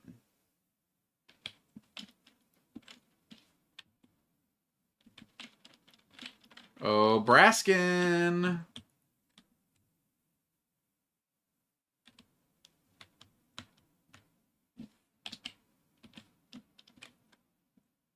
Oh, Bracky Brack! The tout walking around knives out? I don't think so, buddy. I'm a little too smart to go take you up on your offer, alright? I've only died like 7 times since waking up here, alright? The kind of guy who'd take a deal with you would be dead 20 times by now, easy. Okay, ooh, these guys are paying for rat tail charms, right? Tails of the brain rats. I got vermin of the mind. That's 3 tails of 3 coppers rat. You see a squat man with rash-covered skin and several pustules covering his face. His clothes seem to mark him as some sort of official, but they are dirty, wrinkled, and covered with rat hair. As you watch, he idly scratches himself with his stubby fingers. Greetings. Aye! The little man shrieks and jumps, startled up. Clutching his heart, takes a deep breath and pushes spectacles up to the right side nose. Yes, yes, and what is it I can do for you? He scratches his nose and looks you up and down, studying your scars. There's nothing in the till, so if you chose to complain of the premises, the locale is ill-chosen. Well, nothing in the till, huh? Why don't you give me what we have, and we'll part as friends. I'm not here to plunder the premises. Who are you? I am the respected Phineas T. Lort of the 39th, in charge of this hive branch of an office for vermin and disease control. It is my distinguished privilege, he scratches his chest and puffs up, to inform you that we, in the bureaucratic sense of the word we, meaning to encompass the sigil bureaucracy as a whole, are accepting bounties in all matters of vermin and strays that infest the... He scratches again. Fair streets of Sigil, hub of the multiverse, the city at which sits the center of all things. The city by which all other cities are measured. And all other cities have pests. Yes, yes, we in the bureaucratic sense of the word are something tangible proof of the eradication of brain vermin, aka cranium rats. We call them brainworms where I come from. From the hive area, where they've clustered quite thickly in the past few years.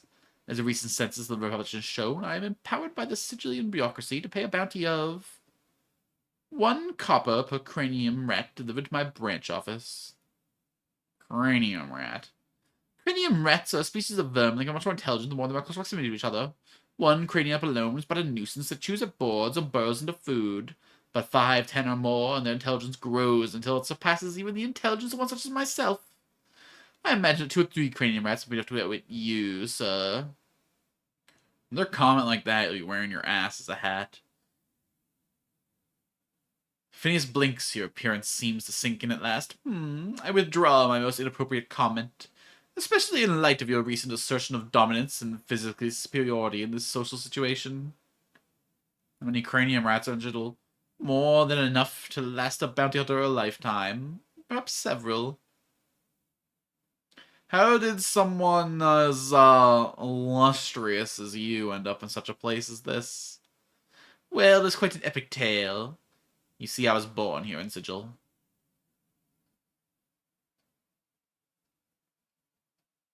What the fuck's going on now? So just to show that a long time... You've rested for 8 hours! And then I realized that someone offended my colleagues, so I was promoted to this branch office and remained here for the past many years. I had some other questions. Is that rash of yours contagious? My rash contagious? No, no. At least I don't think so. It's in the position, I'm afraid. The job literally grows on you. Okay, well, I think the thieving skill bonus of these tails is worth more than the 1 copper he's offering. So I'm definitely getting out of here with my tail's intact. Oh god, it's night now. Oh, and the thugs are on the prowl. Everyone who was just fucking acting all friendly during the day is now a fucking hardcore killer while the dark is out.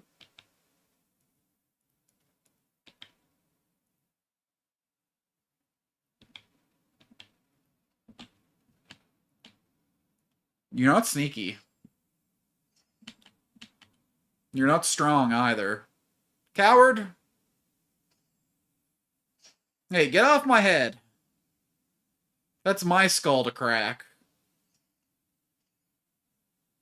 Does he have better AC than me? No, this is gonna bother me. I have AC 10. He has AC 2. But I think in this system, that might...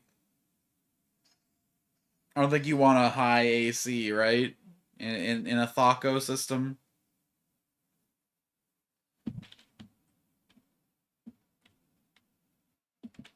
You're not getting away from me. You can't run to no dangerous angles. Because I'm sending a dangerous angel to fucking... You motherfucker, get back here. You don't just fucking jump a guy in the street and then take off like it's not your business, alright? You guys are all gonna suffer from what you've done. I'm gonna take every inch of values you have in return for my trouble. Are you gonna throw your hat in when you see me stabbing your friend over here, or are you gonna know that it's his fault and he deserves it? Good.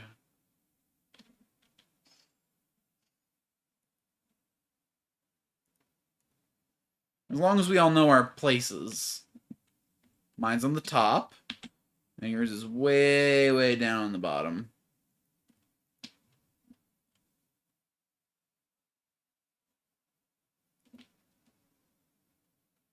Oh my god, this market's popping off. Even the dead... I want to click this thing! A limb. The odd-looking little creature appears both insect and animal in origin. Its legs are oversized, but its arms are small, nearly vestigial, and a brightly speckled half-shell runs down its back. It sports twin pairs of insect-like wings and has tiny black eyes and a mouth that always appears to be smiling gleefully. I want to pet it! Pio! Pio! The limb bounces about merrily, its wings buzzing. It seems to enjoy the affection immensely. Oh, we're gonna keep petting then! Pio! Pio! Alright, little friend, thanks for your time. And some positive physical interaction. It's all been stabbings and slashings up to this point, so getting some genuine affection. Goha. You see a thin, yellow-skinned humanoid covered with a variety of dazzling tattoos. His eyebrows have been accentuated with black charcoal lines, and his teeth are filed to points. He sees you and waves you over, rattling his dice in his hand. He displays a feral shark-toothed grin, his eyes like shiny black orbs. His voice is low and raspy. Go, greets you as well. Have you come to play a game, yes? No, I'm good. Well...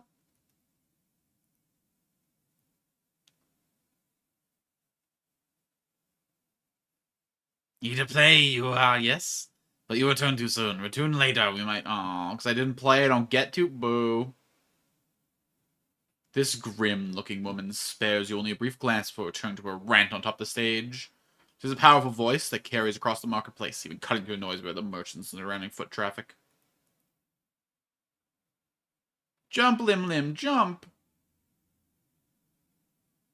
Hydra eyes? That can't be cheap. You think I can afford that as a... I mean, I guess I'm not a laborer by the looks of me, but... as an errand boy? You see a spindly-looking merchant with a brush of gray and red stubble across his chin. He wears several layers of brightly colored robes, so much that it looks like a flag with arms and legs. He is shaking slightly as you watch.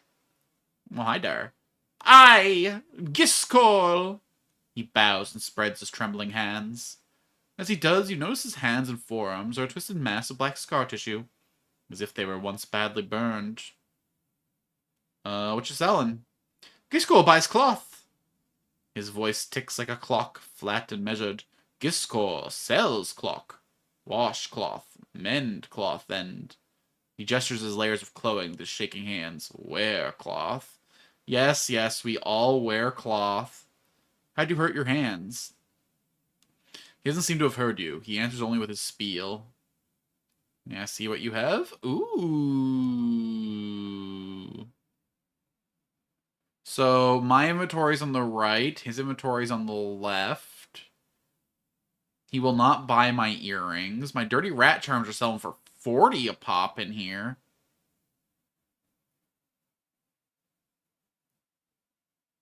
And there's 30 afterwards, I see. There's some diminishing returns on here, I see. Alright, good to know they're... Ooh, little steel button over here. Hello. Okay, I'll worry about prices when we're doing it with a light hand. Okay. Good to know that there are shops and I can do some commerce. The toothless old crone reeks of fish and brine. Spying you approach, she sees a wide pink smile. Fish, my child? A fish head, mayhap? Child, hardly. Oh, yes, but the child you are to my ears. Here, youngster, I believe you're mistaken. Take a closer look. She shuffles up to you. The fish stink is nearly overpowering. The old woman squints at your face, frowning, and then your eyes. Only then does she recoil in surprise. Oh my, how many years have those eyes seen? I do not know. How many do you think? Don't know. Too many, I'd say, but no matter. It won't do to rattle the passerby. Let's keep it our little secret. So, fish, my child? Teehee. What are you offering exactly? My fish, my silly child. Fish of all sorts, and fish heads for those who sort of jink for the whole ones. Teeny tiny fish heads. Where they come from? They brought the sigil from all over the plains, my boy. Do you like some? I only sell only the heads, should they be short and jink. I have no need for fish, or their heads for that matter. Farewell. Hive dwelling, hive dwelling. One of these gotta have been the house of the man we're looking for.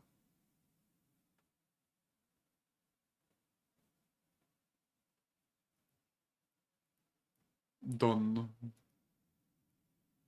Dumb. Oh my god, finding the doors can be a little frustrating sometimes. And we got... Oh, Braskin's Kip. There we go. Braskin, you want to tell me what the hell's going on here? Not now. I'm here to see a very specific man about a very specific problem. Hey. In a loud, booming voice, Braskin asks, "What in the name of the abyss are you doing in my house? Leave before I make you even more ugly than you already are now." What? You again? Let's get some business. You have to leave my house immediately. I did have business with you, but whatever. I think by opening that box, I fucked up that quest. If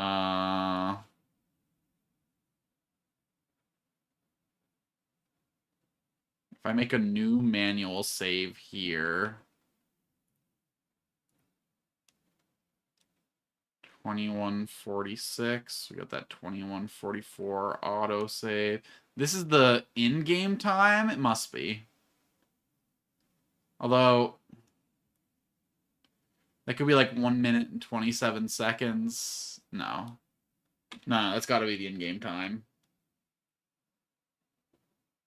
So I got a 8-hour sleep talking to that guy.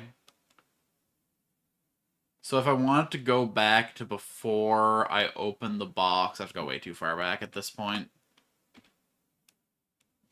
Let's resume this life of ours and live with the mistakes we made. That said, though, if you're going to be fucking difficult, I'm going to rob your house real quick. Aww. Nothing worth taking, really?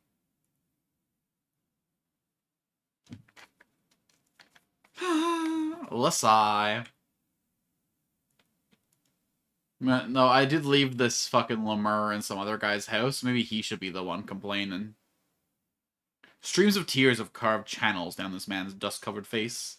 He looks to be a monk or a holy man of some sort, but the dirt covering his body makes it nearly impossible to see the man beneath.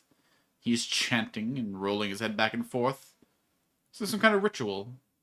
The man stops his frenzied chanting and glares at you with his tear-rimmed eyes. He opens his parched mouth to speak, but all he can manage is a withered croak. What's wrong? Why are you crying?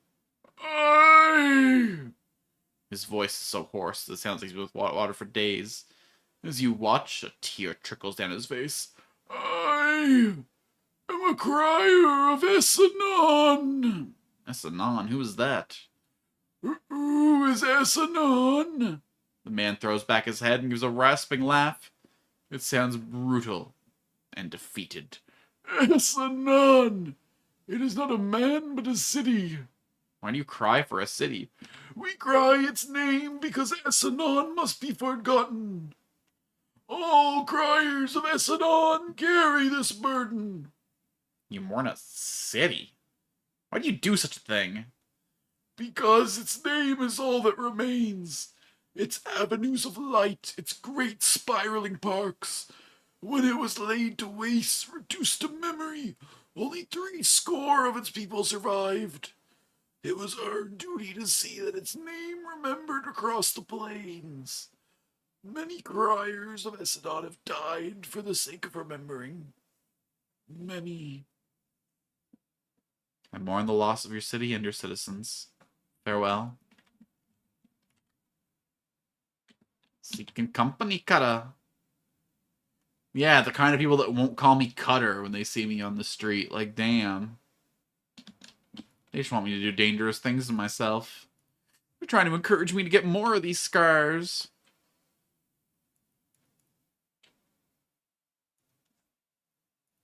I've actually recently stumbled onto a really annoying part of Twitter. I'm getting a lot of, like, eating disorder and self-harm Twitter in my fucking tweets lately, and it's driving me insane.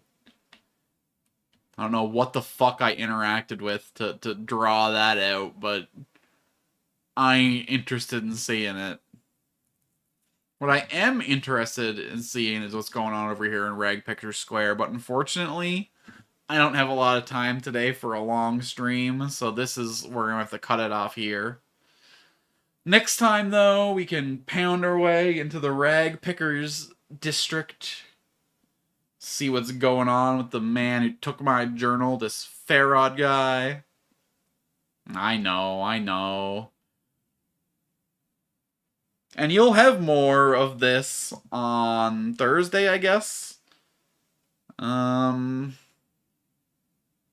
don't know, maybe I'll play more of this tomorrow, because I don't know what I'm going to play tomorrow if not this. I usually like to weave an action game into my rotation with an RPG, but this game is real-time with pause, kind of makes it an action game, right? We'll see. Tomorrow I'll be either playing more of this or starting a new game. I don't know which. Well, I'll let people know in the Discord. For now, to all those not in the Discord, I say, hey, thanks for coming out. Thanks for giving this small little channel your time, your clicks, your precious attention.